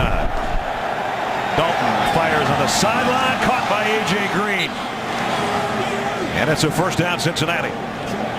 Pretty good matchup going on out in the edge with Dominique Rodgers-Cromartie right here and A.J. Green. He's trying to get underneath him. Green runs away. The ball's thrown high again. Look at the acrobatic catch. Secures it. It's pretty good. Alex asked Andrew Whitworth, the left tackle, about A.J. Green, and he says what we see a few of on Sunday, we see 10,000 of those in practice every week. A.J. Green making spectacular catches. And I keep going back to the fact that there's been 9 receptions tonight. I don't think Dalton's had his best game. I know his offensive line hasn't had his best game, but we don't have a wide receiver with a catch other than A.J. Green. The Falcons made a lot of moves to get Julio Jones after A.J. Green came to Cincinnati, and they might be the 2 best second-year receivers in the NFL. Oh, yeah. They both already made a huge dent in this league, and they both have an opportunity to be the best. Back in the red zone now for the Bengals. Can they take advantage of that interception? Dalton. They pressure him again. Now he's going to run with it. And he shows some nice wheels down the sideline to get to the 5-yard line, maybe the 6. Good hustle by Darryl Tapp, but again, pressure forced him out of the pocket. Darryl Tapp hustling. Dalton, not a speed guy. Nonetheless, picks up the first down. Little tightrope job there on the sideline to get it to the 6-yard line. But again, first and goal. Again, Brad, pressure pushed him out of the pocket. He's very uncomfortable back there right now. 8th play of the Cincinnati drive. Again, trying to take advantage of Leon Hall's interception and trying to save their season or their playoff hopes of this season. Trailing by 3 here with under 2 to go in the 3rd quarter. Gresham, the tight end, will switch sides. And again, whistles and flags. Delay of game. Offense. 5-yard penalty. First down. How can you? Marvin Lewis has got to be so frustrated. They haven't won a playoff game in Cincinnati in an awful long time, and this year they're fighting just to get in. They haven't won one since, what, 91? The penalty is a season high right now, 9 for 69. That's pretty cute right there.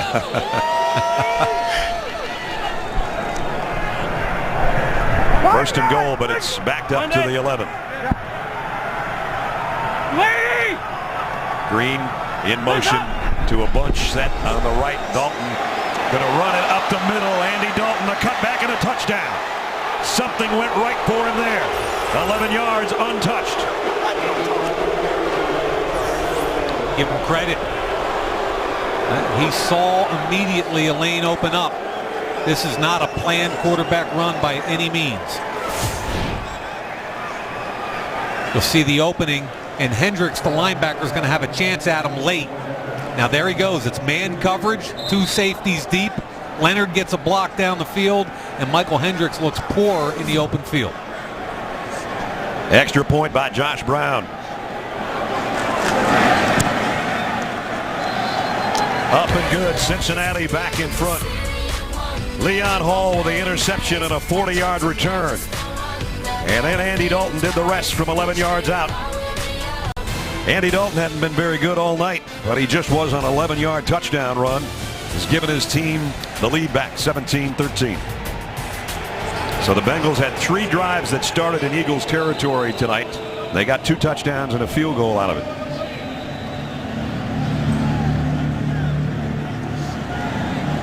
Brandon Boykin, the rookie out of Georgia, waiting in the end zone for Josh Brown's kick.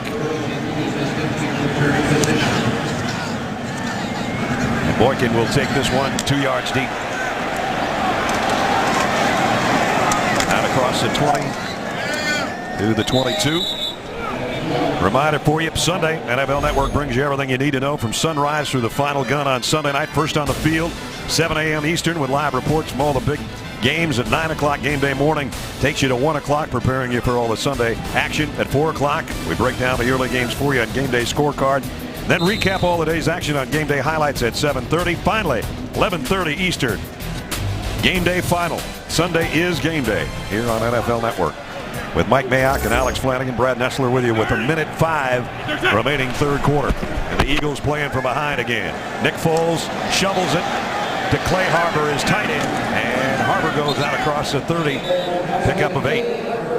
You know, Brad, one of the storylines coming in was this dominant front from Cincinnati led by Geno Atkins, and the Eagles have done a really nice job with him inside. Jake Scott, 9-year veteran out of Idaho, pushing him past the pocket. Evan Mathis has been battling him all night long. Good job by Dalton stepping in.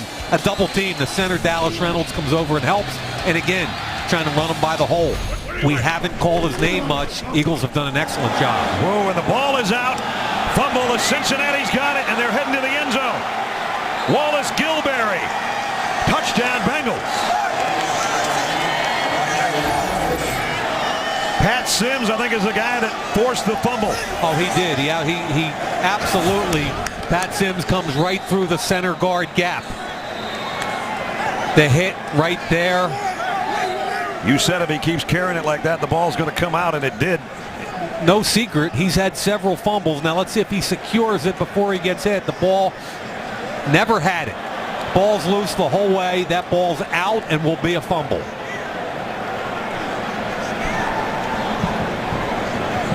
And after it came out, Gilberry, the 5th-year pro out of Alabama, scooped it and scored. Play under review, but I don't think there's any doubt the Bengals have extended their lead.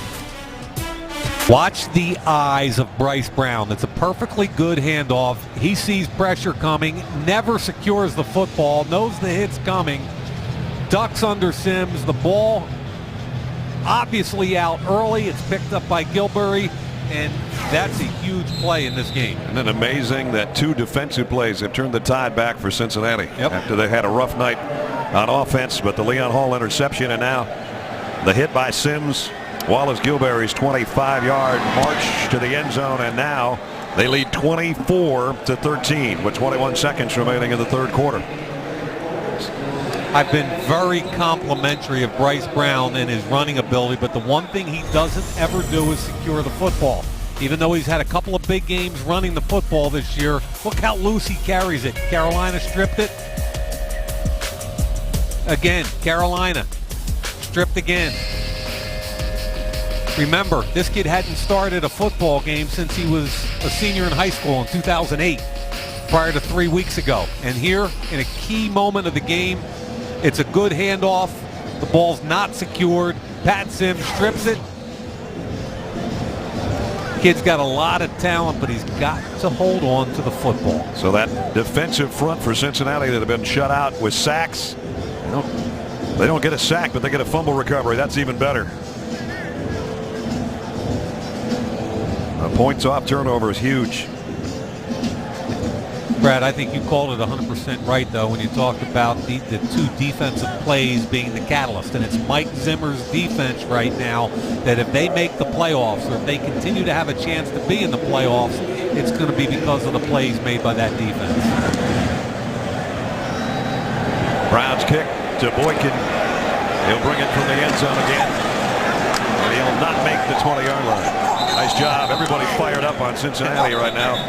Emmanuel Lamar, another rookie. Yeah. With the play. Another college free agent, undrafted out of Kansas State. Flags down, players down. Helmets down. Boykin going, man. A little different than the SEC. Holding number 50 of the return team, half the distance to the goal. First down, Philadelphia. That's Casey Matthews. 3 turnovers have led to 24 Bengals points. The Eagles defense has played very well, with Andy Dalton being sacked 6 times. But it's the defense of Cincinnati that have come up with 2 big plays that led to the last 2 touchdowns. Deion Lewis in there at the tailback spot now. Play action, Foles down the middle, nice throw. And the ball is out again. Cincinnati's got it again. Chris Crocker. The pass was complete. The ball came out around the 29-yard line. Yeah, I really like the play action and where Foles put it on him. It was a really good throw. And in a matter of basically 2 minutes, this game's completely turned around. You have to catch it, get both feet down, have an element of time. The receiver caught the ball and I think that ball's out. Fumbled. That fumble recovered by the defense. First down, Cincinnati. Yeah, the ball's out. Now, it's got to be, so it's not an incomplete pass. It's got to be catch it, get both feet down, plus make an offensive football move. I think all those things happen. And I think the football's out prior to anything touching the ground. That looks like another turnover to me. Reggie Nelson puts his shoulder in there after Harbor makes this catch. Right there. Yeah, Reggie Nelson, I think, has had a heck of a year this year. He's got 2 interceptions. That's his second forced fumble. He's come off the edge aggressively in the run game. Chris Crocker, who's been here for a few years now, but they moved into the starting lineup. I think he's been kind of the catalyst from a communication perspective of keeping that secondary together. Green Ellis got back to the line of scrimmage, that's all. Brandon Graham made another tackle. I think we're going to get another hold. This time I think it's going to be Zeitler, the right guard, on Colin Jenkins. Holding, number 68, offense, 10-yard penalty, first down. And another penalty. Double digits now against Cincinnati. These young offensive linemen on both teams are really struggling with speed. And Zeitler couldn't take the speed of Jenkins, held him again. Marvin Lewis, his team has made a lot of mistakes, but they're 15 minutes away from keeping their playoff hopes alive. 24-13 Cincinnati. Clay Harbor, the guy that fumbled following the reception, has given it back. Cincinnati now with an 11-point lead, 15 minutes away from keeping their playoff dreams aloft. Dalton, trouble, and knuckleballs out of bounds as he's hit by Trent Cole. This isn't going to be an artistic thing of beauty for the Bengals offense so far for 3 quarters. This Eagles defensive line, the defensive ends, Andre Smith gets jacked right back into Dalton's lap. I mean, you're talking about 335 pounds. Watch Brandon Graham get under the big boy. Okay? Gets under him, bull rushes him right into Dalton's lap. And I'm telling you, the combination of Cole and Graham have dominated the game for the Eagles on defense. Empty backfield, but it's a fly pitch to Hawkins. And he shows his quickness and speed on the corner over there. Got about 9. You know, they've got to find ways to get that kid some touches. He's one of the quicker players in the league. And again, when you look at receivers, A.J. Green's the only wide receiver to catch a football tonight on a forward pass.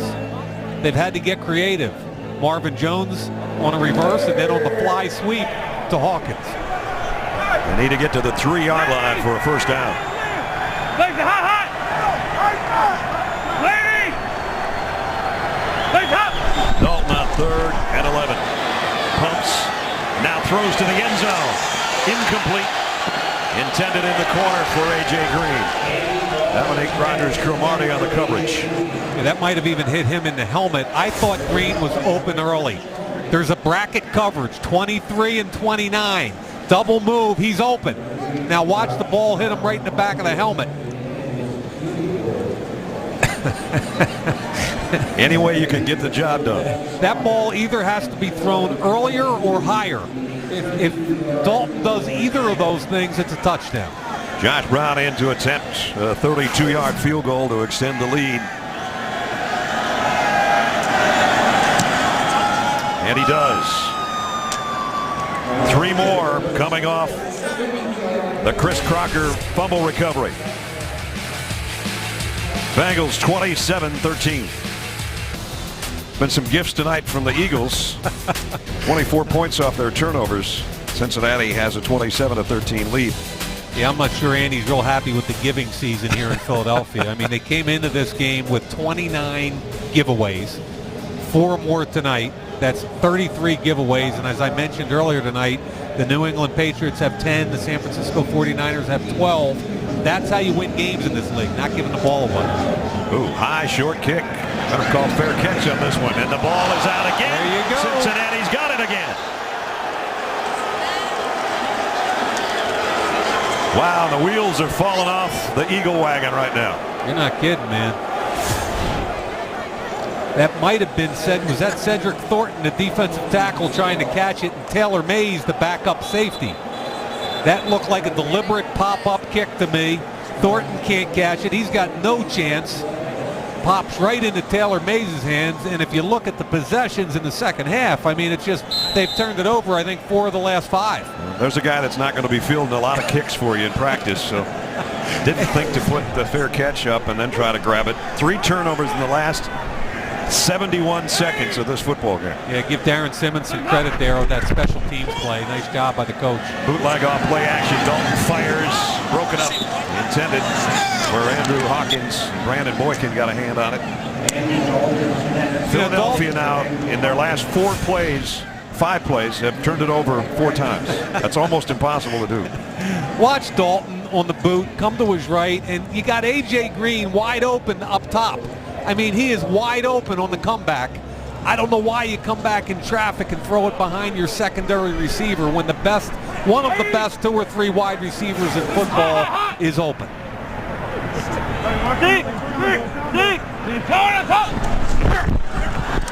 Green Ellis got through the first wave and got close to the 25. He's had another good night. He's really solid. And the one thing I think this offense needs, Brad, is a make-you-miss tailback. This kid's a good, solid player, typically doesn't fumble. If you block it for 10 yards, he's going to get you 10 yards. He's solid and dependable. 92 yards on 18 carries, including the first touchdown of the game. They fake it to him here. A.J. Green going to drop this one.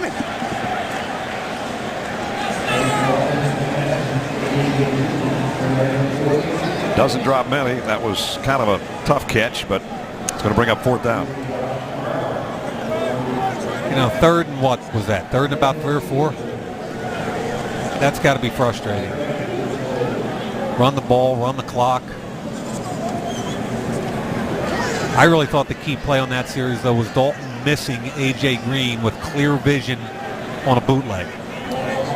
Josh Brown just signed a couple weeks ago when Mike Nugent was hurt. Will try a 44-yard field goal.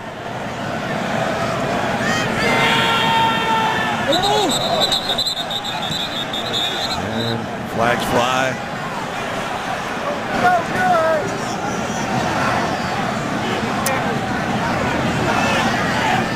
Both sides pointing at the other.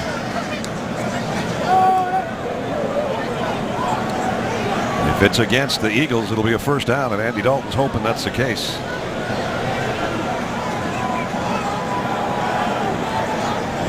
This Eagle defense has played well enough to win a football game tonight. It's been all the turnovers. Unsportsmanlike conduct on the defense for disconcerting signals as they called out a signal similar to the defense cadence. 15 yards will be measured half the distance to the goal, automatic. 1st down. You don't see that one very often. How many times in your life have you heard an official on a microphone use the word disconcerting? I have a hard time just hanging out with you because of that Boston College education you have. Let's not forget When you having start for throwing school the Latin now. at me. You go a little Latin. Yeah. Disconcertium. So 1st down all the way down to the 13-yard line.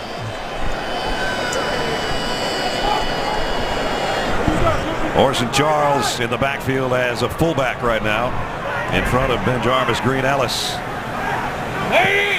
Marvin Jones in motion.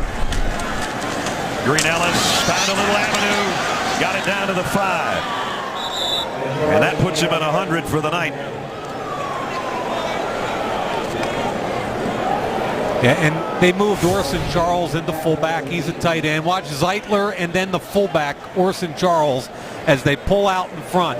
2 blockers on 2 defenders, hat on a hat. Look at that hole. Beautiful. Kyle Cook, the center, pushing from behind, and that's what I think Cincinnati's got to do. Just get those big fat bodies on some other big fat bodies and push piles.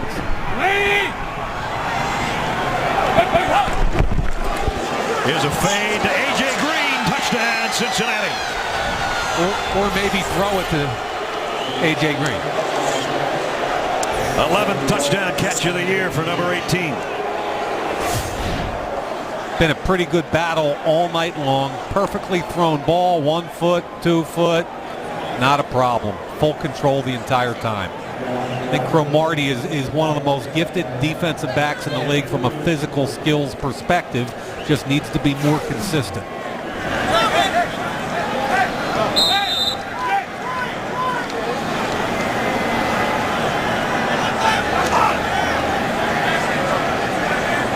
Only guy for the wide receiver spot with a catch, but he makes them count as he adds 6 more, and the 7th point is Josh Brown's.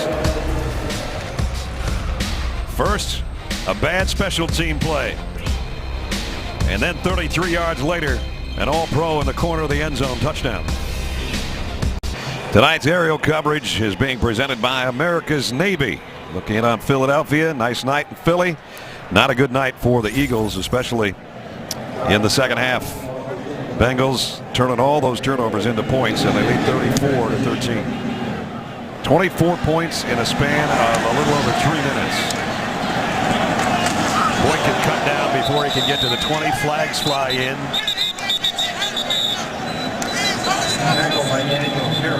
Boom Heron with the tackle on special teams.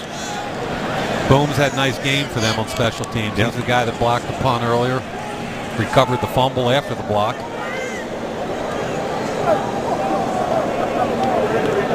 Number 51 of the return team. Half the distance to the goal. First down, Philadelphia. So the Eagles back themselves into a hole again with just 12:42 remaining. Jamar Chaney on the special teams with the holding call, and they'll have to work from the 8-yard line.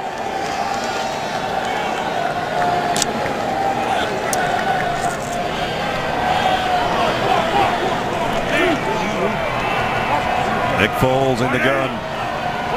The throwing from inside his 5, maybe. Nope, he won't. They get to him at the 5, and it's Gilberry, the guy that has the fumble return for the touchdown, gets the first sack of the night for Cincinnati. Just a tackle twist. Gilberry and Atkins twist inside. Atkins in, Gilberry around, comes clean. I thought the quarterback Foles could have gotten rid of the football. Macklin was wide open. Give Gilberry credit for a great hustle play. Now it's Bryce Brown trying to take it wide one way, retreating to his own goal line, trying to get a block from his quarterback, and all of that netted him a yard. Terrence Newman in on the stop. Had a conversation with Terrence Newman on the field before the game, and I complimented him on the way he's been playing physically and how consistent he's played. He said, Mike, I've been reborn, and it's all because of Mike Zimmer. He demands that I play with proper technique and protocol, and I do. I think you hurt his shoulder on that last play. Foles fires down the sideline and knocked away by Terrence Newman. Whether his shoulder was good or bad, he got his arms up there. Nice coverage. I'm telling you, their defensive backfield's revamped, and they're playing extremely well. Newman with inside technique, hip to hip, 10-year veteran, understands how to play the football. Don't know if he could extend both shoulders, arms both ways or not, but that's a heck of a play. I think Leon Hall has played well, Adam Jones, and then we talked about how well Reggie Nelson's played. Forced a fumble tonight, and also Chris Crocker, who I think's done a phenomenal job this year. McBriar, line drive kick, returnable from the 45 by Jones. Reverses his field, puts his hand in the turf, and he got tagged at the 45-yard line.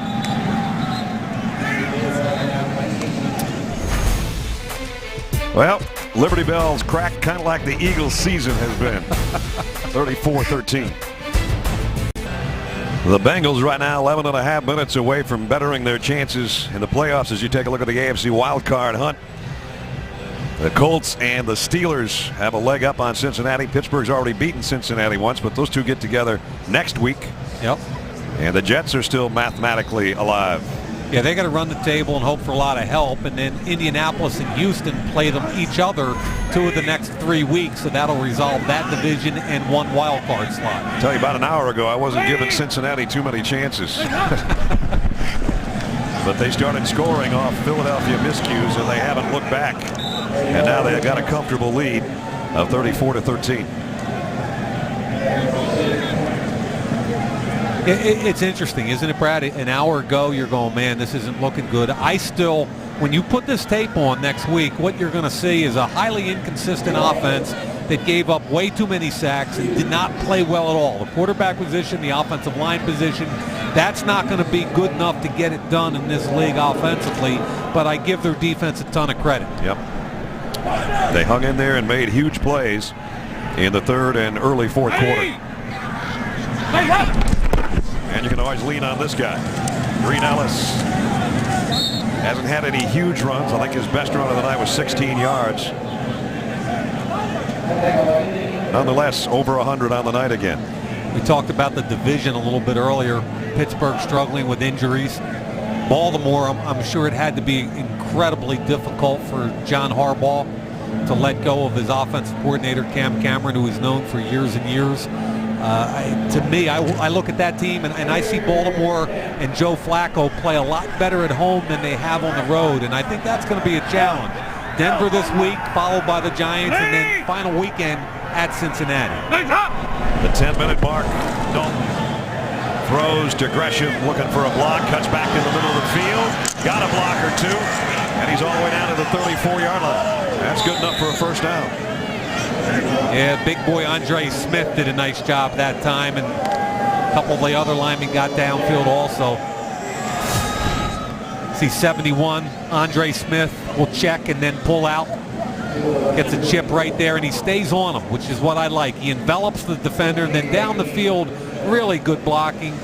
Got to put the ball away. Big hit by D'Amico Ryans on bowling. Knocks him right back into the Gresham. Bengals just want to use all the clock they can. They don't need more points.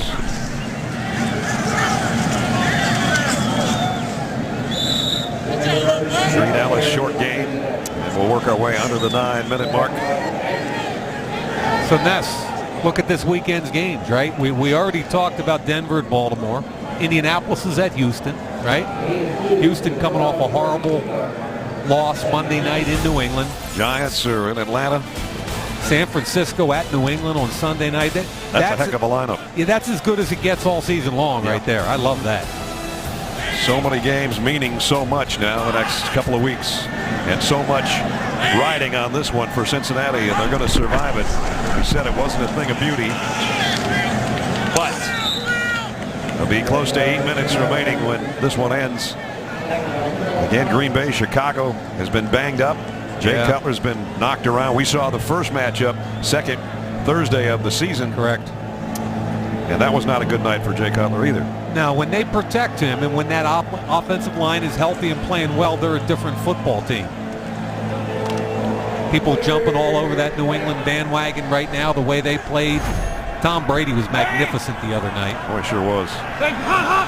Got to be a guy that's in the hunt for the MVP along with Peyton Manning. Maybe Aaron Rodgers, Adrian Peterson, all those guys having sensational years. Brian Leonard, former Rutgers star, getting some carries here in the late stages. Did you name any defensive players in that MVP? Well, I could have. J.J. Watt, I could have thrown him in there. Von Miller, maybe. Von Miller. Yeah. I think Denver's got two candidates for an offensive and defensive player of the year. Here's some of the guys we were talking about. Adrian Peterson, that's just remarkable. 1,600 yards. And it's less than a year when he tore his knee up against the Redskins on Christmas Eve. He's just had a crazy good year, on pace to try and shatter the rushing record. Wants to get to 2,000 or maybe to Eric Dickerson's record, he says. Again, the clock, the Bengals' friend here with 7 minutes and now less remaining. Green Ellis went over 100 yards, lost yardage, and now he's over 100 yards for the second time tonight. Does he get credit for 200-yard games? Remember that year when Dave Hampton lost 5 yards on his last carry for the Falcons and ended up with 995? That's terrible. You just don't let that happen. I loved talking to Andrew Whitworth last night, and he's feeling ill, won't return to the game. But I thought as far as a professional talking about his craft, it was as good as I've ever heard. It was sensational. Bootleg sidearm throw out to Gresham. And he stretches out, dives for the first down marker. Going to be close to it. We were talking to Whitworth last night. asked him to give us a breakdown of Trent Cole. And he went just off all this different film study, what he thought he did well, how he thought he'd have to work him. Then he started talking about Jenkins inside and what his guys need to do inside to nullify Jenkins. And, you know, there are guys, Brad, that I call true pros, guys that care about their craft and want to get better each and every year. And he's one of them. And I think him not playing in a Pro Bowl ever in his career is a travesty.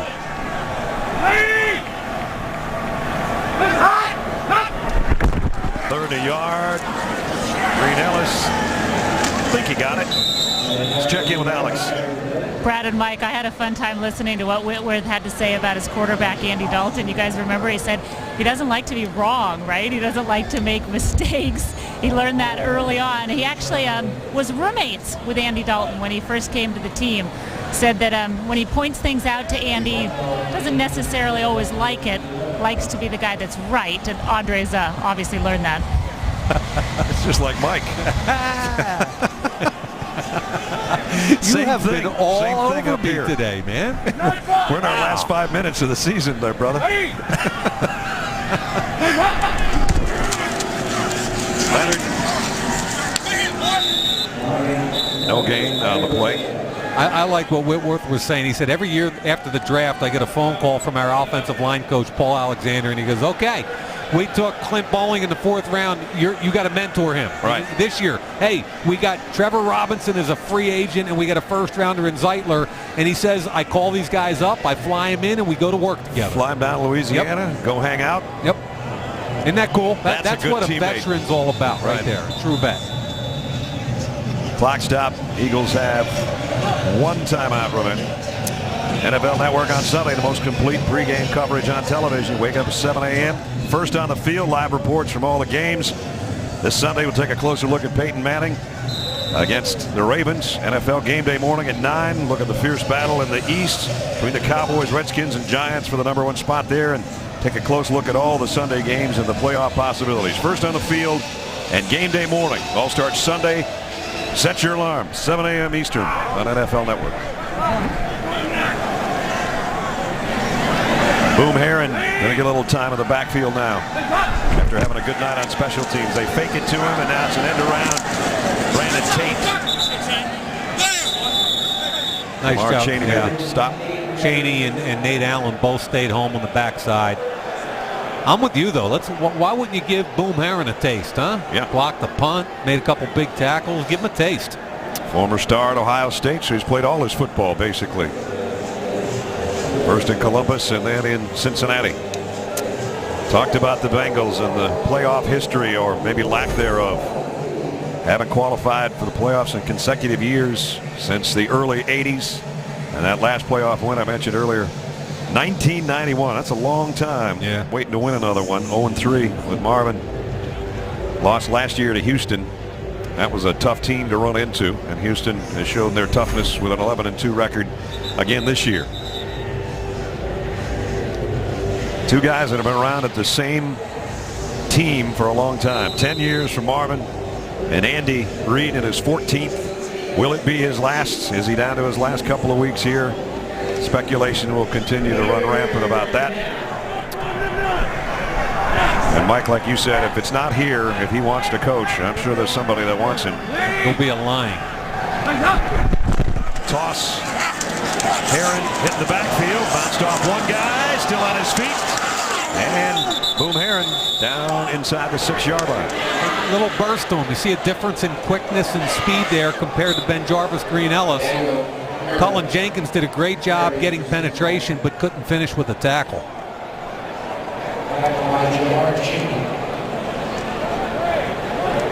Dalton had run over to the sideline. He hustles back into the huddle here. Wanted to use all that play clock. Now the Bengals know, the smiles on the sideline showing you the story, that they know their dreams of postseason action are still very much alive, but it didn't look like that earlier in this game. Dalton fade to the corner. Gresham, he caught it, but he's out of bounds. Tried to get it to his tight end in virtually the same spot as A.J. Green, but he couldn't quite keep his body in bounds. one foot down and the other one landed out of the end zone.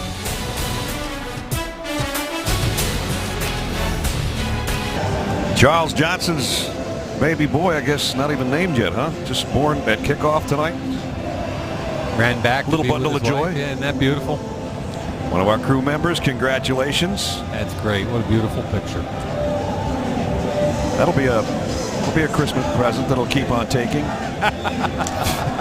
Next 20 years or so.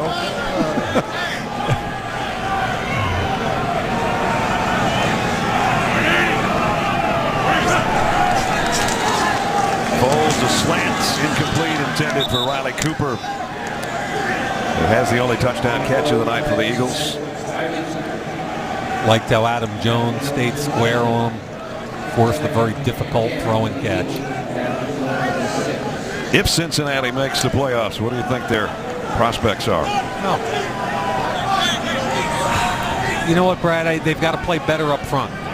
They've got 3 young interior offensive linemen. I think their defense is a Super Bowl type defense.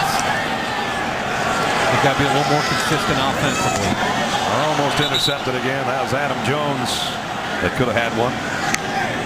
Had they held on to the 3 that they should have had against Dallas last week, They would be in a better position for the playoffs. Let that game slip away, lost on the final play of the game, and they led from 6 minutes into the first quarter last week all the way to the final gun.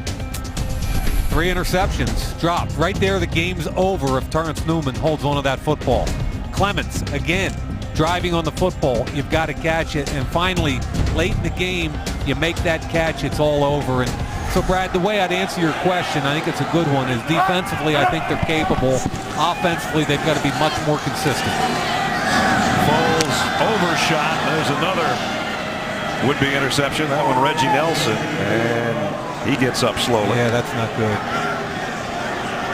That's all you need is to have one of your main starters in the secondary get hurt on a game that's out of hand. Trying to get a piece of Foles' arm. Ball comes out funky. There's the dive, and it looks like he landed awkwardly, elbow, shoulder, somewhere in there. And the Eagles have to kick from their own end zone. This has not been a great punting night, I'll say that. Brandon Tate on the return. And Brandon Tate. Flags fly as he goes all the way inside the 30-yard line. Late flag, too. Got a couple of Eagles down.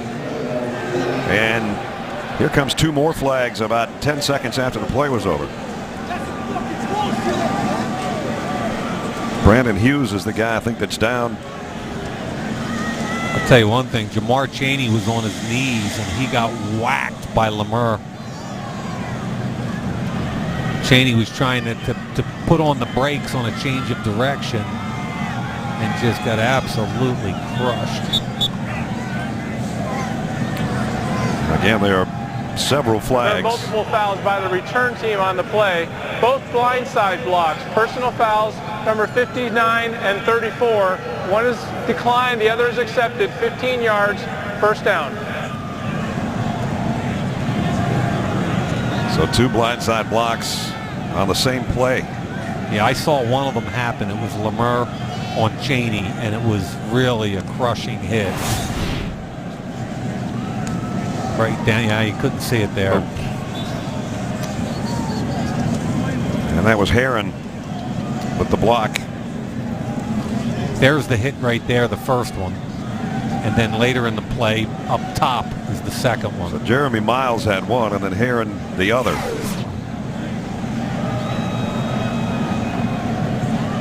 And again, the player down is Brandon Hughes. So Cincinnati's going to escape with one here. Yep. Lemur getting a lot of snaps as a college free agent, along with Perfect. Andy Reid out having a look at his fallen player. And now they've got him rolled over. That's good.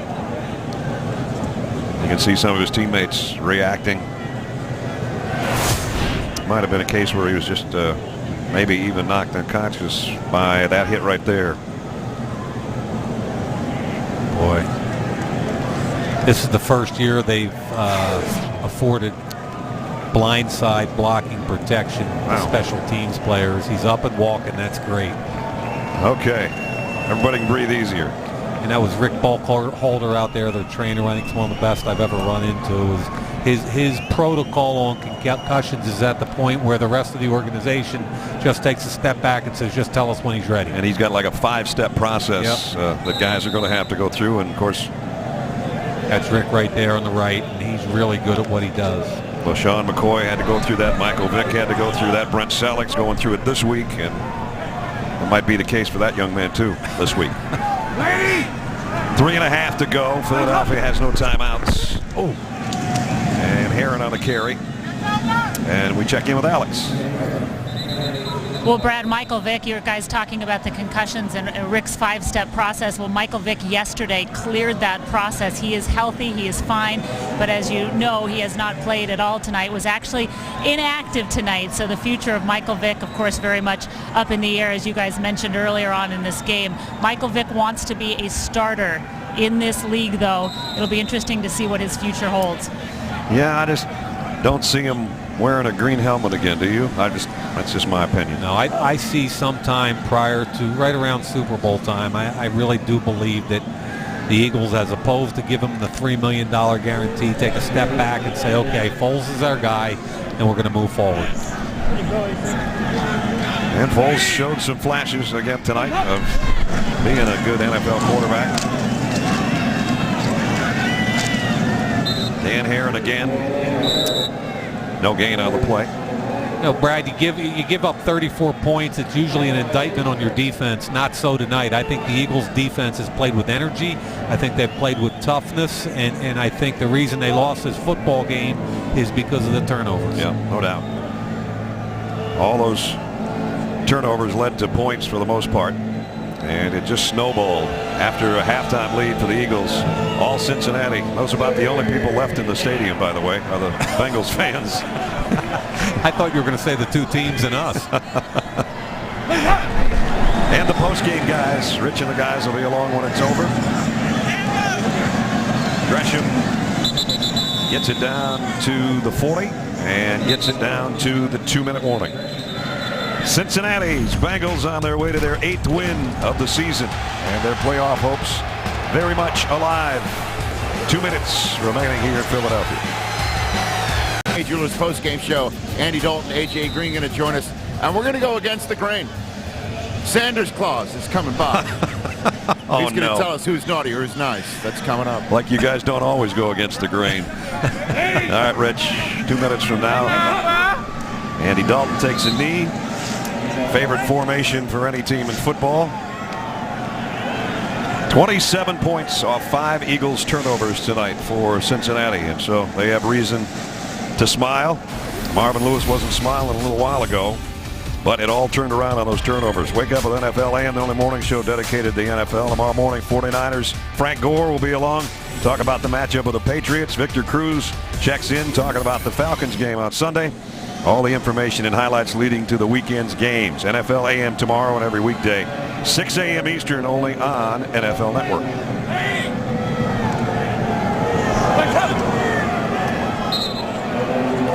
Well, it's all come down to 2 games for Cincinnati. Win those 2, and you're in the playoffs. Not an easy task.